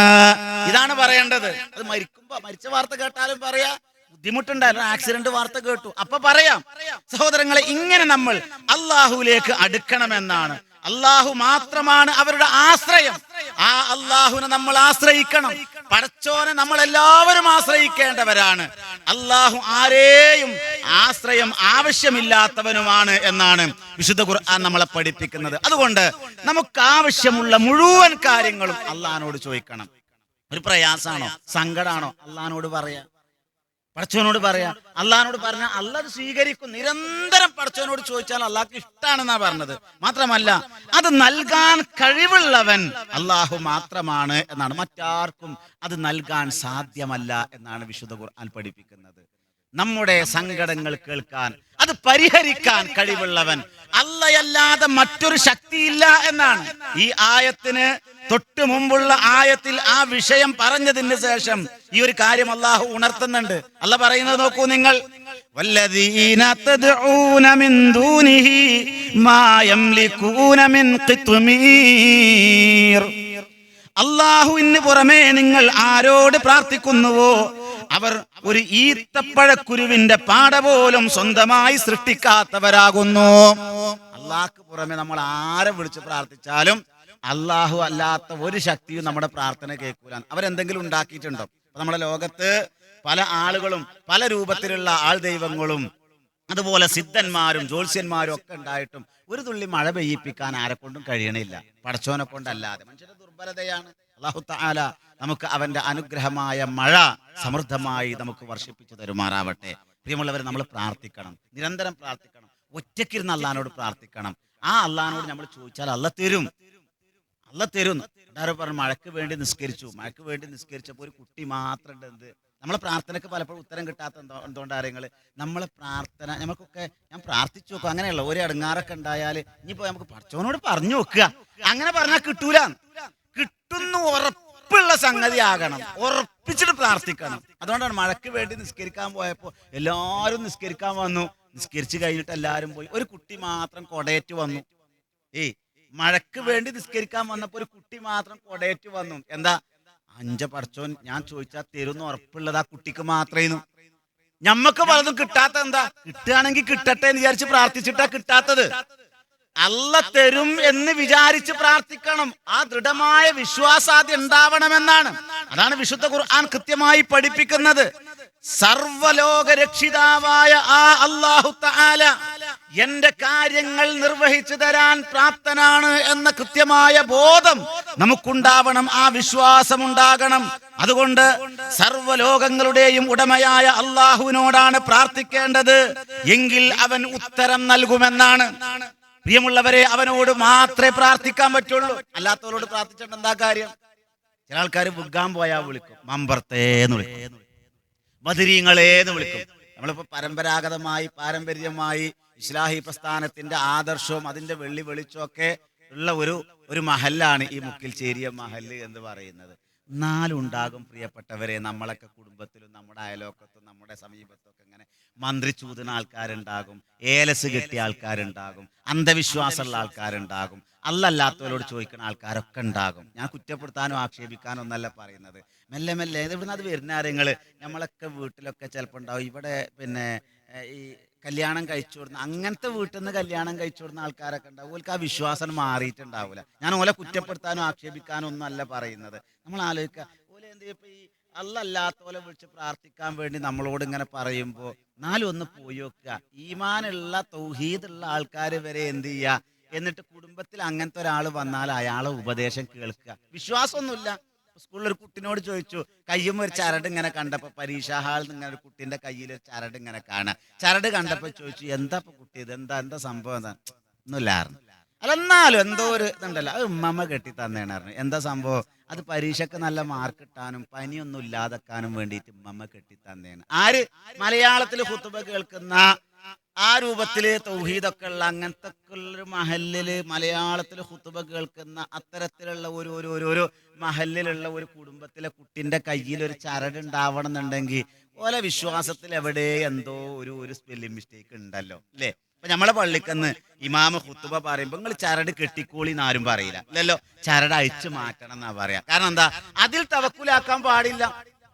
കാരണം അങ്ങനെയാണല്ലോ. അപ്പൊ ഞാൻ ഒരു 4-5 വർഷക്കാലം തുടർച്ചയായി ഒരു വെള്ളിയാഴ്ചയും മുടങ്ങാതെ ഞാൻ ഖുതുബ പറഞ്ഞിരുന്നത് MES മെഡിക്കൽ കോളേജിന്റെ പള്ളിയിലായിരുന്നു. ആ പള്ളിയിൽ ഖുതുബ കഴിഞ്ഞാൽ ഒരു സഹോദരൻ സ്റ്റോർ കീപ്പറായ ഒരാളുണ്ട്. അയാൾ ഇങ്ങനെ വന്ന് പറയും, നിങ്ങൾ ഖുതുബയിലൊന്ന് ഈ കാര്യം പറയണം. എന്താ പറയേണ്ടത്? അദ്ദേഹം പറയും, നിങ്ങൾ പിന്നെ ഈ ലേബർ റൂമിന്റെ മുമ്പിൽ ഒരുപാട് പെണ്ണുങ്ങൾ ഇങ്ങനെ വന്നിക്കും, ഒന്നല്ലെങ്കിൽ നാത്തൂനെ ഇക്കാരം, അല്ലെങ്കിൽ അമ്മായിമ്മ ഇക്കാരം, അല്ലെങ്കിൽ ഇളയച്ചി ഇക്കാരം, അല്ലെങ്കിൽ അഞ്ചത്തി ആരെങ്കിലും ഇക്കാരം, പർത്തി മഫ്തിയിട്ട താത്താര് വന്നിരുന്നു. ചില ആൾക്കാർ തസ്ബീമാരെങ്ങനെ എണ്ണി അയ്മ തസ്ബിയല്ലി കുത്തിരക്കുണ്ടാവും. ചില ആൾക്കാർ എന്തോ ഓതുകയെ പാടുകയൊക്കെ ചെയ്തുകൊണ്ട് ഇങ്ങനെ ആ പ്രസവം നടക്കാൻ വേണ്ടിയിട്ട്, കുഴപ്പമൊന്നുമില്ലാതെ നടക്കാൻ വേണ്ടിയിട്ട് പോലെ എന്തൊക്കെ ഇങ്ങനെ ചെല്ലി പറഞ്ഞ് കുത്തിരക്ക് ഉണ്ടാവും. അതിൻ്റെ ഇടയിലാണ് ആ നഴ്സ് ഇങ്ങനെ വന്ന് ഇങ്ങനെ വാതിലൊന്നിങ്ങനെ തുറന്നത്. എന്ത് വാതിൽ തുറന്നു? ലേബർ റൂമിന്റെ വാതിലൊന്ന് തുറന്ന് ആമ തല പുറത്തേക്ക് ഇടണമാതിരി ഒന്ന് തല പുറത്തേക്ക് ഇട്ടാല് എല്ലാവരും വണ്ടി ചെല്ലും. അതിൽ പേര് വിളിച്ചാലോ, ഇപ്പൊ സെമീറാന്ന് പേര് വിളിച്ചാല് സെമീറാന്നുള്ളവരും സെമീലാന്നുള്ളവരും സെമീനാന്നുള്ളവരും എല്ലാവരും വണ്ടി ചെല്ലും. ആ ഒരു 3 അക്ഷരേ കേട്ടിട്ടുണ്ടാവുള്ളൂ. കുട്ടി പെറ്റിക്കണ് എന്ന് പറഞ്ഞാല് ഈ സ്റ്റോർ കീപ്പർ പറയണത് ഉടനെ അവര് സ്റ്റോറിലേക്ക് വണ്ടി ചെല്ലും. എന്നിട്ടോ 2 ഉറുപ്പ്യാന്റെ ഒരു ചരട് വാങ്ങിയിട്ട് ഈ കുട്ടിന്റെ അരയിൽ കെട്ടിക്കൊടുക്കും. ഒരു കറുത്ത ചരട് കെട്ടിക്കൊടുക്കും. നമ്മളൊക്കെ കുടുംബത്തിൽ എത്ര കുട്ടികളെ അരയിൽ കറുത്ത ചരടുണ്ടെന്ന് ആലോചിച്ച് നോക്കാണ്. നമുക്കതിൽ വിശ്വാസമൊന്നുമില്ല. എന്നാലും തന്നെ പറഞ്ഞത് മെല്ലെ മെല്ലെ ഉറുമ്പരിച്ചു വരുന്നത് പോലെ കൂരി ഇരുട്ടത്ത് കറുകറുത്തൊരു പാറമ്മേ ഒരു കറുത്ത ഉറുമ്പിരുന്ന ആരെങ്കിലും ശ്രദ്ധിക്കോ? ഇതിനേക്കാൾ ഗോപ്യമായ രൂപത്തിൽ മെല്ലെ മെല്ലെ നമ്മുടെ ജീവിതത്തിലേക്ക് ശിർക്ക് ഇങ്ങനെ വരിക. എന്താ വിശ്വാസം? ഈ കുട്ടിക്ക് ഇനി വരാനുള്ള എല്ലാ കൂർങ്ങേടും ഈ ചരടുമ തീരണം. അത് ഒരു ബർക്കത്താണ്. ആ ചരട് കെട്ടിയാല് നാക്കേർ തടുക്കാൻ, കണ്ണേർ തടുക്കാൻ, മന്ത്രി ചൂതിക്കെട്ട് അള്ളാഹുവിന്റെ റസൂല് പഠിപ്പിച്ചിട്ടുണ്ടോ പ്രിയപ്പെട്ടവരെ? അത് അല്ലാത്തവരിൽ ഭരമേൽപ്പിക്കലാണ്. നമ്മൾ ആരെ തവക്കുലാക്കേണ്ടത്?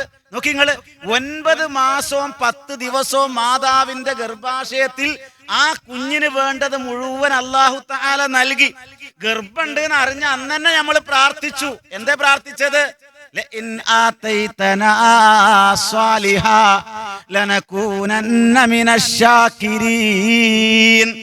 വിശുദ്ധ ഖുർആൻ പറയാം, ഗർഭമുണ്ട് എന്ന് അറിഞ്ഞു കഴിഞ്ഞാൽ പിന്നെ പ്രാർത്ഥിക്കാണ്. അവര് ഭർത്താവിനോട് പറയും, പറങ്കാങ്ങ വെറുക്കാൻ വരെ പടിഞ്ഞാട്ട് കുമ്പിടാത്ത ഒരു ഭർത്താവാണെങ്കിലും ഭാര്യ ഗർഭിണിയാണെന്ന് അറിഞ്ഞാൽ ഭാര്യ പറയും, മനസ്സ് അങ്ങനെ ഒന്നും പോയാ പോരാ, നിങ്ങൾ പള്ളിക്കൊക്കെ ഒന്ന് പോയി നോക്കി പടച്ചോനോടൊന്ന് പ്രാർത്ഥിക്കും, ഈ കുട്ടിക്ക് കുറുങ്ങേടൊന്നും ഇല്ലാതെ കിട്ടാൻ വേണ്ടിയിട്ട് നിങ്ങളൊന്ന് പ്രാർത്ഥിക്കണം, നിങ്ങൾ നിസ്കാരക്കുപ്പായം കൊണ്ടുകൊണ്ടു, ഞാനും പ്രാർത്ഥിക്കാൻ നിസ്കരിച്ചാനൊക്കെ തുടങ്ങും. അതുവരെ നിസ്കരിച്ചാത്ത ആള് ഉഗ്ഗാൻ പോകുകയാണെങ്കിൽ വരെ പടിഞ്ഞാട്ടായാലും റുക്കുവായി പരിഗണിക്കുമെന്ന് പേടിച്ചിട്ട് അങ്ങനെ പടിഞ്ഞാട്ടക്ക് ഉഗ്ഗാത്ത ഒരാളും കൂടി എന്ത് ചെയ്യുക, നിസ്കാരം തുടങ്ങുക. എന്തിന്?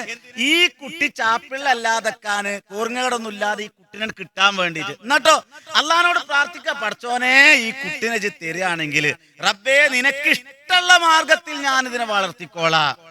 എന്തൊക്കെ ഓഫർ പഠിച്ചവനോട് നമ്മൾ ചെയ്തിട്ടുണ്ടാവും. ഗർഭത്തിലുള്ള സമയത്ത് തന്നെ അമ്മാരൊന്നിങ്ങനെ ആലോചിച്ചാൽ മതി. ആ ഗർഭത്തിലുള്ള കുട്ടിയെ നമ്മൾ എന്തൊക്കെ പറഞ്ഞിട്ടാ പഠിച്ചവന് ഓഫർ കൊടുത്തത്? പഠിച്ചവനെ ഇതിനെ എനിക്ക് ഹാഫിലാക്കണം, ഖുർആൻ അത് പഠിപ്പിക്കണം, ആ സ്കൂളിൽ ചേർക്കണം. അങ്ങനെയുള്ള ആ ഗർഭകാലത്താണ് ഏതൊക്കെ സ്കൂളാണ് നല്ലത്, ഓനെ അൽമനാറിൽ ചേർക്കണം, അൽഫിത്രി ചേർക്കണം, അല്ലമി ചേർക്കണം, അല്ലെങ്കിൽ മദ്രസി ചേർക്കണം, അങ്ങോട്ടാക്കണം. ഈ രൂപത്തിലൊക്കെ ഒരുപാട് ഓഫറുകൾ നമ്മൾ ഇങ്ങനെ പറച്ചോന് കൊടുക്കും. ഓനെ ഖുർആൻ പഠിപ്പിക്കണം, പള്ളിക്ക് ഇമാമ് നിർത്തണം, പിന്നെ ഓന് നല്ല തജ്വീദ് വേണം. ഇതൊക്കെ നമ്മളിങ്ങനെ അങ്ങനെ ആലോചിച്ചിട്ടുണ്ടാവും. അങ്ങനൊക്കെ ആലോചിച്ച് പഠിച്ചോൻ അതാ ആ കുട്ടിക്ക് ഗർഭാശയത്തിൽ മാതാവിന്റെ പൊക്കിൾക്കുടിയിലൂടെ ഓരോ സമയത്തും നൽകേണ്ടത് മുഴുവൻ നൽകി. നമ്മൾ ആരും അല്ലല്ലോ കൊടുത്തത്, ഉമ്മാരും അല്ല കോരി കൊടുത്തത്. അവിടെ പൊടി വരകി ആരും കൊടുത്തിട്ടില്ല, അല്ലേ? പൊടി വരകി കൊടുത്തിട്ടില്ല, രാഗി കൊടുത്തിട്ടില്ല, അതേപോലെ തന്നെ ആ എന്താ പറയാ ORS ലായനി, ഇതൊന്നും നമ്മൾ കൊടുത്തിട്ടില്ല. നമ്മൾ ഇതൊക്കെ പഠിച്ചോനാ കൊടുത്തത്. അതൊക്കെ അതിന്റെ അളവനുസരിച്ച് പഠിച്ചോൻ കൊടുത്തു. എന്നിട്ടോ 9 മാസവും ചില്ലറ ദിവസവും ഈ മാതാവിന്റെ ഗർഭാശയത്തിൽ നിന്ന് പുറത്തേക്ക് വന്നപ്പോ സ്റ്റോർ റൂമൊക്കെ മണ്ട 2 റുപ്യാന്റെ ചരട് വാങ്ങാം. ഇനി ആര് കാക്കണം? ഈ ചരടില് ഭരമേൽപ്പിക്കും. ഇതാണ് ശിർക്ക് എന്ന് പറയുന്നത്. ഇത് ഒരു പ്രാർത്ഥനയാണ്. കാരണം അഭൗതികമായ രൂപത്തിൽ, അദൃശ്യമായ രൂപത്തിൽ രക്ഷയും ശിക്ഷയും ലഭിക്കാൻ അല്ലാത്ത ഒരു ശക്തിയിൽ നമ്മൾ ഭരമേൽപ്പിച്ചുവെങ്കിൽ പ്രിയപ്പെട്ടവരെ, നമ്മുടെ മുഴുവൻ അമലുകളും പൊളിഞ്ഞു പോകുമെന്ന് മഹാനായ മുഹമ്മദ് മുസ്തഫ സല്ലല്ലാഹു അലൈഹി വസല്ലമയോട് പോലും അല്ലാഹ് പറയാണ്, ലഇൻ അശ്റക്ത ലയഹ്ബതന്ന അമലുക വലതകൂനന്ന മിനൽ ഖാസിരീൻ. ഓ മുഹമ്മദ് നബിയെ, താങ്കൾക്ക് മാത്രമല്ല താങ്കൾക്ക് മുമ്പുള്ള സർവ്വ പ്രവാചകന്മാർക്കും നാം അറിയിച്ചു കൊടുത്ത ഒരു തത്വമുണ്ട്. ജീവിതത്തിലെങ്ങാനും ശിർക്ക് സംഭവിച്ചു പോയാൽ മുഴുവൻ അമലുകളും പൊളിഞ്ഞു പോകുന്നതാണ്. ഇത് ബോധ്യപ്പെടേണ്ട നമുക്ക്. അതുകൊണ്ട് പ്രിയപ്പെട്ടവരെ, അല്ലാഹു അല്ലാത്ത ഒരു ശക്തിയോട് നമ്മുടെ പ്രാർത്ഥന പാടില്ല, നമ്മുടെ ദുആ പാടില്ല. അഭൗതികമായ രൂപത്തിൽ നമ്മൾ ഒരു രക്ഷക്കോ ആ രൂപത്തിൽ ഒരു സമാധാനത്തിനോ വേണ്ടി പ്രതീക്ഷ അർപ്പിക്കാൻ പാടില്ല. അത് അല്ലാഹുവിനോട് മാത്രമേ പാടുള്ളൂ എന്നാണ്. അല്ലാഹുവിനോട് മാത്രമേ നമ്മൾ ചോദിക്കാവൂ. അതുകൊണ്ട് തന്നെ സഹോദരങ്ങളെ, സർവ്വലോകങ്ങളുടെയും ആ രക്ഷിതാവായിട്ടുള്ള അല്ലാഹുവിനോട് പ്രാർത്ഥിക്കേണ്ടത് നമ്മുടെ ഓരോരുത്തരുടെയും ഉത്തരവാദിത്തമാണ്. എങ്കിൽ അവൻ നമുക്ക് ഉത്തരം നൽകുമെന്നാണ്. അതിൽ ഒരിക്കലും നമ്മൾ അഹങ്കാരം നടിക്കാൻ പാടില്ല. പ്രാർത്ഥിക്കുന്നതിൽ ഒരിക്കലും അഹങ്കാരം നടിക്കാൻ പാടില്ല. നമ്മൾ പ്രാർത്ഥിക്കുമ്പോ എങ്ങനെ പ്രാർത്ഥിക്കണം, എന്താണ് പ്രാർത്ഥന, വിശുദ്ധ ഖുർആൻ കൃത്യമായി പഠിപ്പിച്ചു തരികയാണ്. എങ്ങനെയാണ് നമ്മൾ പ്രാർത്ഥിക്കേണ്ടത് എന്ന് അല്ലാഹ് പറയുന്നത് നോക്കൂ. വഖാല റബ്ബുകും ഉദ്ഊനി അസ്തജിബ് ലക്കും.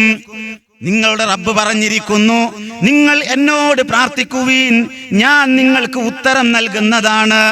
ഇന്നല്ലദീന യസ്തക്ബിറൂന അൻ ഇബാദതി എന്നെ ആരാധിക്കുന്നതിൽ അഹങ്കാരം നടിക്കുന്നവർ, എന്നോട് പ്രാർത്ഥിക്കുന്നതിൽ അഹങ്കാരം നടിക്കുന്നവർ, എന്നോട് പ്രാർത്ഥിക്കുന്നതിൽ നിന്ന് അകന്നു പോയിക്കൊണ്ട് അല്ലാത്തവരെ വിളിച്ച് പ്രാർത്ഥിക്കുന്നവർ, പ്രാർത്ഥിക്കാതിരിക്കുന്നവർ, റബ്ബിൽ നിന്ന് അകന്നു പോകുന്ന ആളുകൾ സയദ്ഖുലൂന ജഹന്നമ ദാഖിരീൻ, അവർ അതാ നിന്യനായിക്കൊണ്ട് നരകത്തിൽ പ്രവേശിക്കുക തന്നെ ചെയ്യും. അപ്പൊ അള്ളാഹിനോട് പ്രാർത്ഥിക്കുമ്പോ അഹങ്കാരം ഉണ്ടാവാൻ പാടില്ല, താഴ്മയോടെ പ്രാർത്ഥിക്കണം എന്നാണ് വിശുദ്ധ ഖുർആൻ പറയുന്നത്. നോക്കൂ നിങ്ങൾ, അല്ല പറയാ നിങ്ങൾ പ്രാർത്ഥിക്കുമ്പോ അഹങ്കാരം ഉണ്ടാവാൻ പാടില്ല. പറഞ്ഞു വന്നത് സഹോദരങ്ങളെ, നമ്മളെ അള്ളാഹു പരിഗണിക്കണമെങ്കിൽ നമ്മുടെ പ്രാർത്ഥന, ആ പ്രാർത്ഥന ഉണ്ടാകണം എന്നാണ്. രണ്ടാമത്തെ കാര്യമായി പറയുന്നത് അള്ളാഹുവിനെ ആശ്രയിക്കാതെ ഒരു മനുഷ്യനും ജീവിക്കുക സാധ്യമല്ല എന്നാണ്. അതുപോലെ തന്നെ മറ്റെല്ലാവരും നമ്മൾ മനസ്സിലാക്കേണ്ടത്, മറ്റാരോടും നമ്മൾ പ്രാർത്ഥിക്കാൻ പാടില്ല, മറ്റാരോട് പ്രാർത്ഥിച്ചാലും ഉത്തരം ലഭിക്കുകയില്ല എന്നുമാണ്. അള്ളാഹുവിനോടുള്ള പ്രാർത്ഥനക്ക് മാത്രമാണ് ഉത്തരം ലഭിക്കുക എന്നാണ് വിശുദ്ധ ഖുർആനിലൂടെ, പ്രവാചകന്റെ ഹദീസിലൂടെ അള്ളാഹു സുബ്ഹാനഹു വ തആല നമ്മളെ പഠിപ്പിക്കുന്നത്. അതുകൊണ്ട് തന്നെ നമ്മൾ നമ്മുടെ ജീവിതത്തിൽ അള്ളാഹുവിനോട് പ്രാർത്ഥിക്കുമ്പോൾ ചില നിബന്ധനകൾ പാലിക്കേണ്ടതുണ്ട്. ചില നിബന്ധനകൾ, ചില കണ്ടീഷൻസുകൾ ഉണ്ട്. അള്ളാഹ് പറഞ്ഞു നമ്മളെ പ്രാർത്ഥന സ്വീകരിക്കാൻ ചില മാർഗങ്ങൾ അള്ളാഹു തആല പഠിപ്പിച്ചു തന്നിട്ടുണ്ട്. ഞാൻ ആ ഷിർക്കിന്റെ വിവിധ വശങ്ങളിലേക്ക് ഞാൻ പോകുന്നില്ല, കാരണം തൗഹീദിനെ കുറിച്ച് ബോധ്യമുള്ള ഒരു സമൂഹമാണ് എൻ്റെ മുന്നിലുള്ളത്. പക്ഷെ സഹോദരങ്ങളെ, ആവർത്തിച്ച് എനിക്ക് പറയാനുള്ളത് എന്താ വെച്ചാൽ, അന്ധവിശ്വാസങ്ങളും ഷിർക്കും ബിദ്അത്തും ജീവിതത്തിൽ പുലർത്തിക്കൊണ്ടുപോകുന്ന ഒരാളെ അല്ല പരിഗണിക്കൂല എന്നാണ്. അല്ലാത്ത ആൾക്കാരോട് പ്രാർത്ഥിക്കുന്ന ആളുകളെ സംബന്ധിച്ചിടത്തോളം അല്ല പരിഗണിക്കൂല എന്നാണ്. അവരുടെ പ്രാർത്ഥന കുറിച്ചും അല്ലാഹു തആല പറഞ്ഞത് നോക്കൂ നിങ്ങൾ, വിശുദ്ധ ഖുർആനിലെ ഒരു ആയത്ത് കാണാൻ സാധിക്കും. ലഹു ദഅവത്തുൽ ഹഖ്, അവനോടുള്ളത് മാത്രമാണ് ശരിയായ പ്രാർത്ഥന, അല്ലാഹുവിനോടുള്ളത് മാത്രമാണ് ശരിയായ പ്രാർത്ഥന. വല്ലദീന യദ്ഊന മിൻ ദൂനിഹി, അവന് പുറമെ ആരോടെല്ലാം അവർ പ്രാർത്ഥിച്ചു കൊണ്ടിരിക്കുന്നുവോ, ലാ യസ്തജീബൂന ലഹും ബിശൈഇൻ, അവരാരും അവർക്ക് യാതൊരു ഉത്തരവും നൽകുന്നതല്ല. എന്നിട്ട് അല്ലാഹു തആല പറയുന്നത്, ഇല്ലാ കബാസിതി കഫൈഹി ഇലൽ മാ, വെള്ളത്തിലേക്ക് ഇരു കൈകളും നീട്ടുന്നവനെ പോലെയാകുന്നു അവർ. അല്ലാഹു അല്ലാത്തവരെ വിളിച്ച് പ്രാർത്ഥിക്കുന്നവരുടെ ഉപമ ഒരു കിണറിന്റെ വക്കിലിരുന്നു കൊണ്ട് അവരിങ്ങനെ വെള്ളത്തിലേക്ക് ഇങ്ങനെ കൈ നീട്ടിക്കൊണ്ടിരിക്കുകയാണ്. എന്നിട്ടതാ അവരിങ്ങനെ പറയുന്നു, ലിയബ്ലുഗ ഫാഹു, അത് തന്റെ വായിലേക്ക് എത്തുവാൻ വേണ്ടി കിണറിന്റെ വക്കിലിരുന്നു കൊണ്ട് വെള്ളത്തിലേക്ക് കൈനീട്ടിക്കൊണ്ട് അതാ അവനിങ്ങനെ പറയുകയാണ്, ആ വെള്ളം എന്റെ വായിലേക്ക് എത്തണമെന്ന്. വമാ ഹുവ ബിബാലിഗിഹി, അത് ഒരിക്കലും അവന്റെ വായിലേക്ക് എത്തുകയില്ല. വമാ ദുആഇൽ കാഫിരീന ഇല്ലാ ഫീ ളലാൽ, സത്യനിഷേധികളുടെ പ്രാർത്ഥന നഷ്ടത്തിൽ തന്നെയാകുന്നു. നോക്കൂ നിങ്ങൾ, ഇസ്ലാമിന്റെ അടിസ്ഥാന തത്വമാണ് അള്ളാഹു ഈ ആയത്തിൽ പഠിപ്പിക്കുന്നത്. എന്താണ് അതിൽ അള്ളാഹു തആല പറയുന്നത്? അഥവാ ശരിയായ പ്രാർത്ഥന അത് അള്ളാഹുവിനോട് മാത്രമാണ്. അള്ളാഹു അല്ലാത്ത ആരെ വിളിച്ച് പ്രാർത്ഥിച്ചാലും അവർക്ക് ഉത്തരം ലഭിക്കുകയില്ല. ഒരു കിണറിന്റെ വക്കിൽ നിന്ന് അതിനടിയിൽ കിടക്കുന്ന വെള്ളത്തിലേക്ക് വെറുതെ കൈനീട്ടിയത് കൊണ്ട് ഒരാൾക്കും ആ വെള്ളം ലഭിക്കുകയില്ല. അതുപോലെയുള്ള വെറും പണിയാണ് അല്ലാഹു അല്ലാത്തവരോടുള്ള പ്രാർത്ഥന എന്ന് വിശുദ്ധ ഖുർആനിലൂടെ അല്ലാഹു തആല പഠിപ്പിക്കുകയാണ്. ദഅവത്ത് അഥവാ ദുആ, നോക്കൂ നിങ്ങൾ, ദഅവത്ത് എന്നും ദുആ എന്നും ഒരേ അർത്ഥത്തിലാണ് ഇവിടെ ഉപയോഗിച്ചിട്ടുള്ളത്. ദഅവത്ത് അതുപോലെ ദുആ എന്നത് ഒരേ അർത്ഥത്തിലാണ് ഇവിടെ പ്രയോഗിച്ചിട്ടുള്ളത്. ദആ യദ്ഉ എന്ന് പറഞ്ഞാൽ അതിന്റെ അർത്ഥം, ആ ദആ യദ്ഉ എന്നതിന്റെ ക്രിയാരൂപമാണിത്. വിളിക്കുക, ക്ഷണിക്കുക എന്നെല്ലാം അതിനർത്ഥം പറയാവുന്നതാണ്. നോക്കൂ നിങ്ങൾ, എങ്ങനെയാണ് പ്രാർത്ഥിക്കേണ്ടത്? അല്ല പറയുകയാണ്, പ്രമാണങ്ങൾ പഠിപ്പിച്ചു തരുന്നു. തന്റെ കഴിവിൽ പെടാത്ത ഒരു കാര്യം അഭൗതികമായ മാർഗത്തിൽ ലഭിക്കുവാൻ വേണ്ടി അതിന് കഴിവുള്ളവനോടുള്ള അഭ്യർത്ഥനയെയാണ് ദുആ എന്ന് പറയുന്നത്. തന്റെ കഴിവിൽപ്പെടാത്ത ഒരു കാര്യം അത് അഭൗതികമായ മാർഗത്തിൽ ലഭിക്കുവാൻ വേണ്ടി അതിന് കഴിയുന്ന ആളോട് ചോദിക്കുന്നതിനാണ് പ്രാർത്ഥന എന്ന് പറയുന്നത്, ദുആ എന്ന് പറയുന്നത്. അതുകൊണ്ട് മനുഷ്യന്റെ പ്രാർത്ഥന കേൾക്കുവാൻ അതിന് ഉത്തരം നൽകുവാനും കഴിവുള്ളവൻ അല്ലാഹു മാത്രമാണ്. ആ അല്ലാഹുവിനോട് മാത്രമേ അത് ചോദിക്കാവൂ. അതുകൊണ്ട് മനുഷ്യൻ അല്ലാഹുവിനോട് ചോദിക്കണം എന്നാ. അപ്പൊ ഇതൊക്കെ പറയുമ്പോഴും നമ്മൾ ആൾക്കാരിങ്ങനെ പറയുന്നത് അല്ലാത്ത വിളിച്ച് പ്രാർത്ഥിക്കുന്ന ഒരുപാട് ആൾക്കാരില്ലേ. ഉഗാൻ പോകുമ്പോ ബദരീങ്ങളെ കാക്കണേ എന്ന് പറയുന്ന ആൾക്കാരുണ്ട്, നേർച്ചക്കാരെ കാക്കണേ എന്ന് പറയുന്ന ആൾക്കാരുണ്ട്. സോഷ്യൽ മീഡിയയിലൂടെ ഒരുപാട് നമുക്ക് കാണാൻ സാധിക്കും. ലോകം നിയന്ത്രിക്കുന്നത് അല്ലാഹ്, ആ അല്ലാഹുവിനോടെ നമുക്ക് ചോദിക്കാൻ പറ്റുള്ളൂ. പക്ഷെ ലോകം നിയന്ത്രിക്കുന്നത് CM മടവൂരാണ് എന്ന് വിശ്വസിക്കുന്ന ആൾക്കാരുണ്ട്. എത്ര മായാവി കഥകളാണ് സോഷ്യൽ മീഡിയകളിലൂടെ പ്രചരിച്ചു കൊണ്ടിരിക്കുന്നത്. ട്രെയിൻ ഇങ്ങനെ പിന്നെ ഒരു കപ്പലിൽ ഇങ്ങനെ യാത്ര ചെയ്തുകൊണ്ടിരിക്കുക. ഒരു ടീം ഇങ്ങനെ കപ്പലിൽ യാത്ര ചെയ്തുകൊണ്ടിരിക്കുമ്പോൾ ഒരാൾ പറയാം, കപ്പലിൽ ഇങ്ങനെ യാത്ര ചെയ്തുകൊണ്ടിരിക്കുന്ന സമയത്ത് കപ്പലിനൊരു കേട് വന്നു. അപ്പൊ കപ്പിത്താൻ പറഞ്ഞു, ഇനി 3 ദിവസം കഴിയണം വേറൊരു കപ്പല് വന്ന് എഞ്ചിൻ മാറ്റിയിട്ട് ഇത് ഫിറ്റ് ചെയ്യണമെങ്കിൽ. പക്ഷെ 3 ദിവസം ഇതിങ്ങനെ നിൽക്കാനുള്ള ഒരു താക്കത്ത് കപ്പലിനില്ല. അതിൻ്റെ ഇടയ്ക്ക് ഇത് മുങ്ങും, നിങ്ങൾ പ്രാർത്ഥിച്ചോളീൻ. അപ്പോ കപ്പലിലുള്ള വേറൊരു CM മടവൂരിന്റെ CM വലിയുള്ളാന്റെ ഒരു മുരീദ് ഇങ്ങനെ CM മടവൂരിനെ വിളിക്കുകയാണ്, ഞങ്ങളെ കാക്കണം, CM മടവൂരെ കാക്കണം, CM വലിയുള്ള കാക്കണം. ഉടനെ CM വലിയുള്ള ഇങ്ങനെ ആ കടലിലേക്ക് ഇങ്ങനെ വടിയും പിടിച്ച് ഇങ്ങനെ വരിക. എന്താ പ്രശ്നം? ആ കപ്പല് നിന്ന് പോയിട്ടുണ്ട്. ഉടനെ കപ്പലിന്റെ എഞ്ചിന് ആ വടി കൊണ്ട് 2 തട്ട് തട്ടിയപ്പോ ഇനി പോയി കോളൂ എന്ന് പറഞ്ഞാൽ പോയി. ഇത് സഹോദരങ്ങളെ നമ്മൾ വിശ്വസിക്കാൻ, ഇത് അങ്ങനെ കഴിവുള്ള ഒരാളാണ് CM വലിയുള്ള എന്നാണ്. അദ്ദേഹം മരിച്ചുപോയി. കോഴിക്കോട് ജില്ലയിൽ മടവൂർ എന്ന സ്ഥലത്ത് 30 കൊല്ലം മുന്നേ ജീവിച്ച് മരിച്ചു പോയ ഒരാളാണ്. അയാൾ മരിച്ചുപോയി. ഒരു മനുഷ്യനാണ്, നമ്മളെ മാതിരി ജീവിച്ചു പോയ ഒരു മനുഷ്യന്. അയാൾക്ക് ലോകം നിയന്ത്രിക്കാൻ കഴിവുണ്ടെന്ന് അയാളെ വിളിച്ച് പ്രാർത്ഥിച്ചോളി എന്ന് പറയാം. എന്തിനധികം ഈ CM മടവൂർ തന്നെ ഗൾഫിൽ ഒരാൾ പോയപ്പോൾ അദ്ദേഹത്തിന്റെ ഒരു മുരീദ് പോയത്ര. ഇപ്പൊ ആകെ ചർച്ചയിൽ 34 കോടി നമ്മളെ നാട്ടിൽ നിന്ന് കളക്ഷൻ പിന്നെ പിരിവ് നടത്തിയിട്ട് സൗദിയിലെ ജയിലിൽ കിടക്കുന്ന ഒരു സഹോദരന്റെ മോചനത്തിന് വേണ്ടിയിട്ട് നമ്മളെല്ലാവരും ശ്രമിച്ചു. എല്ലാവരും അതിക്ക് സംഭാവന കൊടുത്ത് ആ ജയിൽ മോചനത്തിന് വേണ്ടി 34 കോടി. ഇതേ രൂപത്തിൽ ഒരാള് നിരപരാധിയായി ജയിലിൽ കടന്നൊരു മനുഷ്യൻ ഉണ്ടായിരുന്നു അത്രേ. ആ ജയിലിൽ കടന്ന മനുഷ്യൻ ജയിലിൽ വെച്ചിട്ട് ഇങ്ങനെ CM മടവൂരിനോട് പ്രാർത്ഥിക്കാത്രേ. CM മടവൂരിനോട് ചോദിച്ചിട്ടാണ് പിന്നെ ഗൾഫിൽ പോയത്. അങ്ങനെ നിരപരാധിയായ അയാൾ എന്ത് ചെയ്തു? ജയിലിൽ അകപ്പെട്ടു. അങ്ങനെ ജയിലിൽ അകപ്പെട്ടപ്പോ അവിടെ വെച്ച് CM വലിയുള്ളാനെ വിളിക്കാണ്, CM-ഏ എന്തിനാ ഇഞ്ഞവിടെ കൊടുന്നിട്ടിക്കണത്? ഞാനിവിടെ മരിച്ചുപോയ CM-നെ വിളിച്ച് പ്രാർത്ഥിക്കാണ്, നിങ്ങൾ എന്തിനാ ഇഞ്ഞവിടെ കൊടുന്നിട്ടിക്കണ? ഈ ജയിലിൽ അകപ്പെടാനാണോ?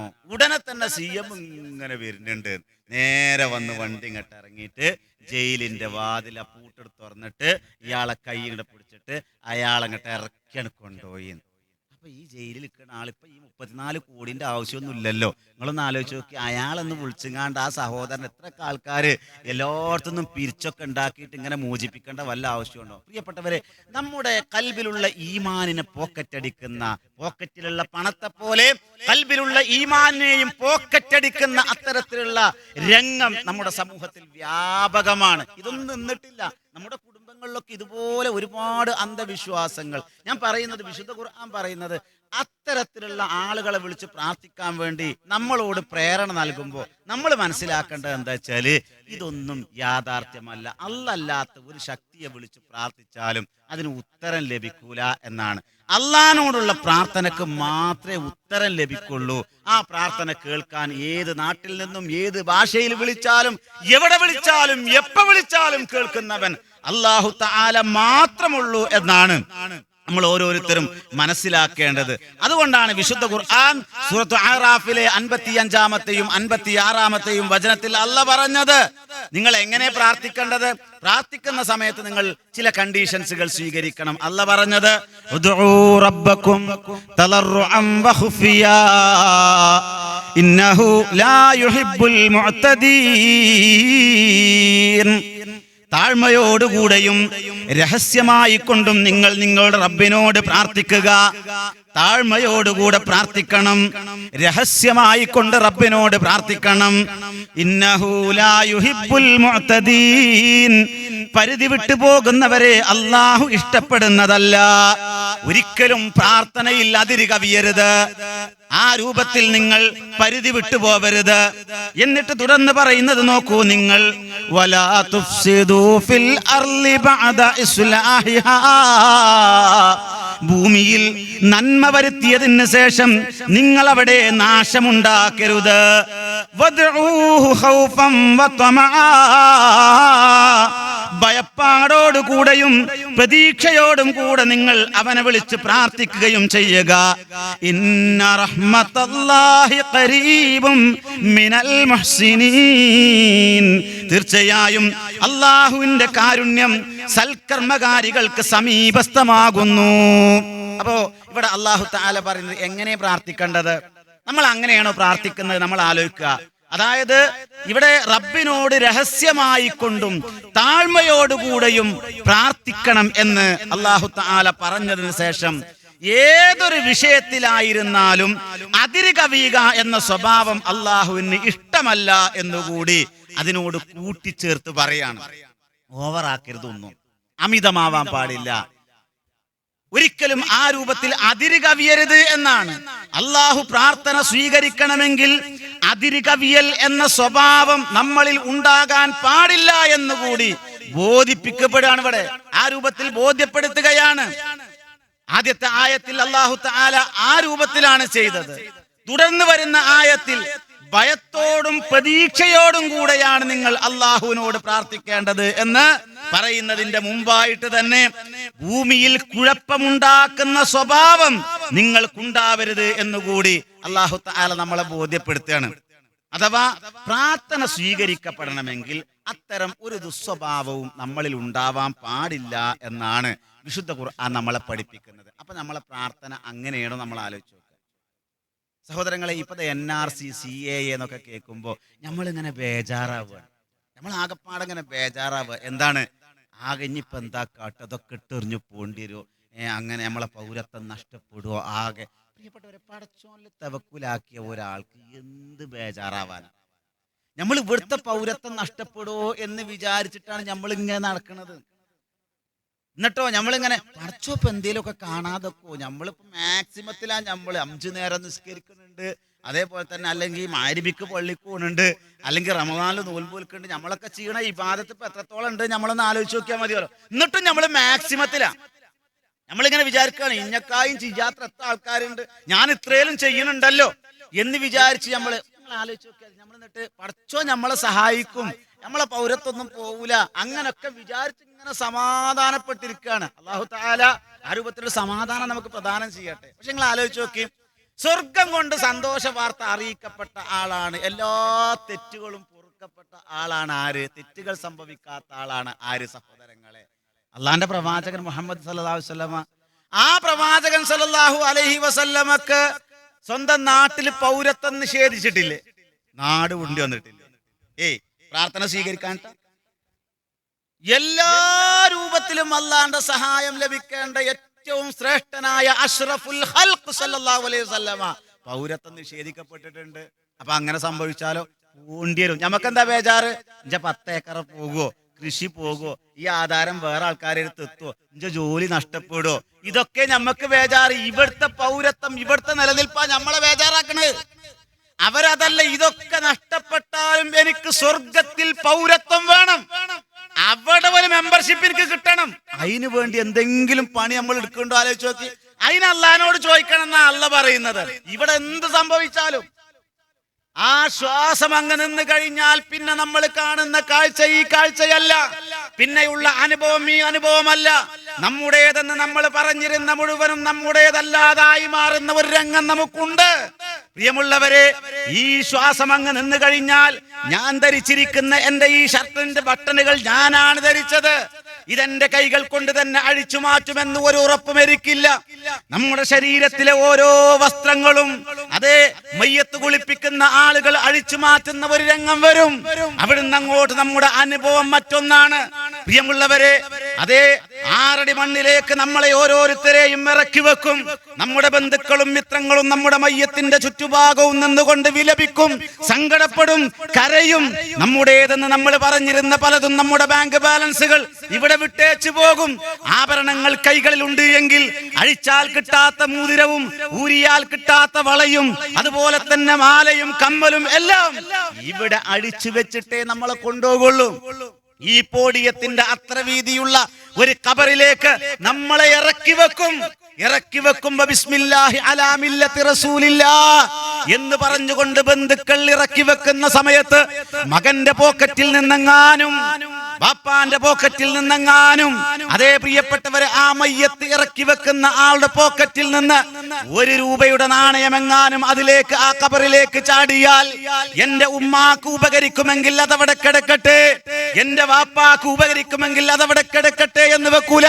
അതുപോലും തിരിച്ചെടുത്ത് ആ 3 കഷ്ണം തുണിയിൽ ചുറ്റിപ്പൊതിഞ്ഞ് കഫം ചെയ്ത് മുഖത്തുള്ള തുണി ഇങ്ങനെ നീക്കി വെച്ച് മണ്ണ് അല്പം മുഖത്ത് പറ്റിച്ച് വെച്ച് ഏറ്റവും എളുപ്പം മണ്ണോട് ചേരുന്ന രൂപത്തിൽ ആ മൂടുകല്ല് വെച്ച്, അതേ ഈ പോഡിയത്തിന്റെ അത്ര വലുപ്പമുള്ള വീതിയുള്ള ഖബറിന്റെ അടിയിലത്തെ കുഴി അല്പം കൂടെ ചെറിയ ഒരു കുഴിയിലേക്ക് ആ മയ്യത്തിറക്കി വെച്ച് സ്ലാബ് മുകളിൽ വെച്ച് അതേ മണ്ണ് നനച്ച് എല്ലാ ദ്വാരങ്ങളും അടച്ച് അതാ ചുറ്റുഭാഗവും നിൽക്കുന്ന ആളുകൾ 3 പിടി മണ്ണ് വാരിയിട്ട് ഒരു ഭാഗം ആളുകൾ അപ്പോഴേക്കതാ അല്ലാഹുമ്മ സബ്ബിതുഹു ഇൻദ സുആൽ, അല്ലാഹുമ്മ അൽഹിംഹുൽ ജവാബ്, അല്ലാഹുമ്മ ജാഫിൽ ഖബ്റ അൻ ജംബി, അല്ലാഹുമ്മ ഗഫിർ ലഹു വർഹംഹു, അല്ലാഹുമ്മ ആമിൻഹു മിൻ കുല്ലിൽ ഫസ എന്ന് പറഞ്ഞുകൊണ്ട് തസ്ബീഹ് ഇങ്ങനെ ചൊല്ലിക്കൊണ്ട് അതേ ബന്ധുക്കളും മിത്രങ്ങളും എല്ലാവരും അവിടെ നിന്ന് അങ്ങോട്ട്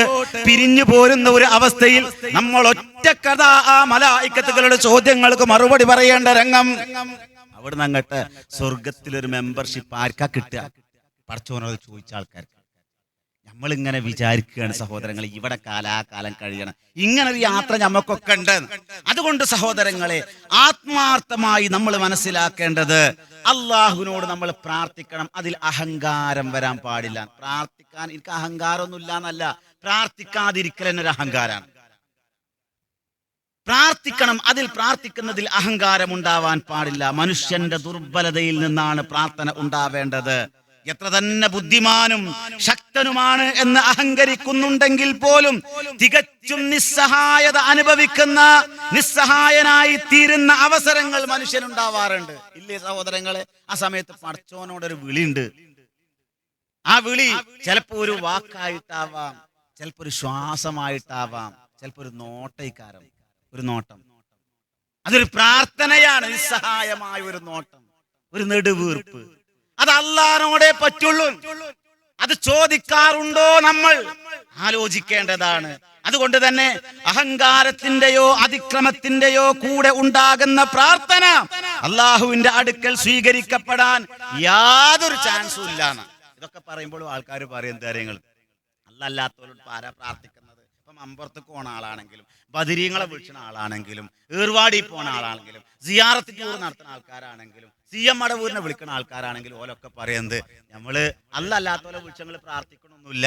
നമ്മൾ ഓലോട് നമ്മളെ സങ്കടങ്ങളൊക്കെ പറയാം. ഓല് നമ്മളെ കാര്യം എന്ത് ചെയ്യണം? അള്ളാഹിനോട് പറയണം എന്നാ പറയാം. ഒരു ഏജൻസി പണി അങ്ങനെയല്ലോ. മുഖ്യമന്ത്രിനെ കാണണമെങ്കിൽ നേരിട്ട് കാണാൻ പറ്റൂല.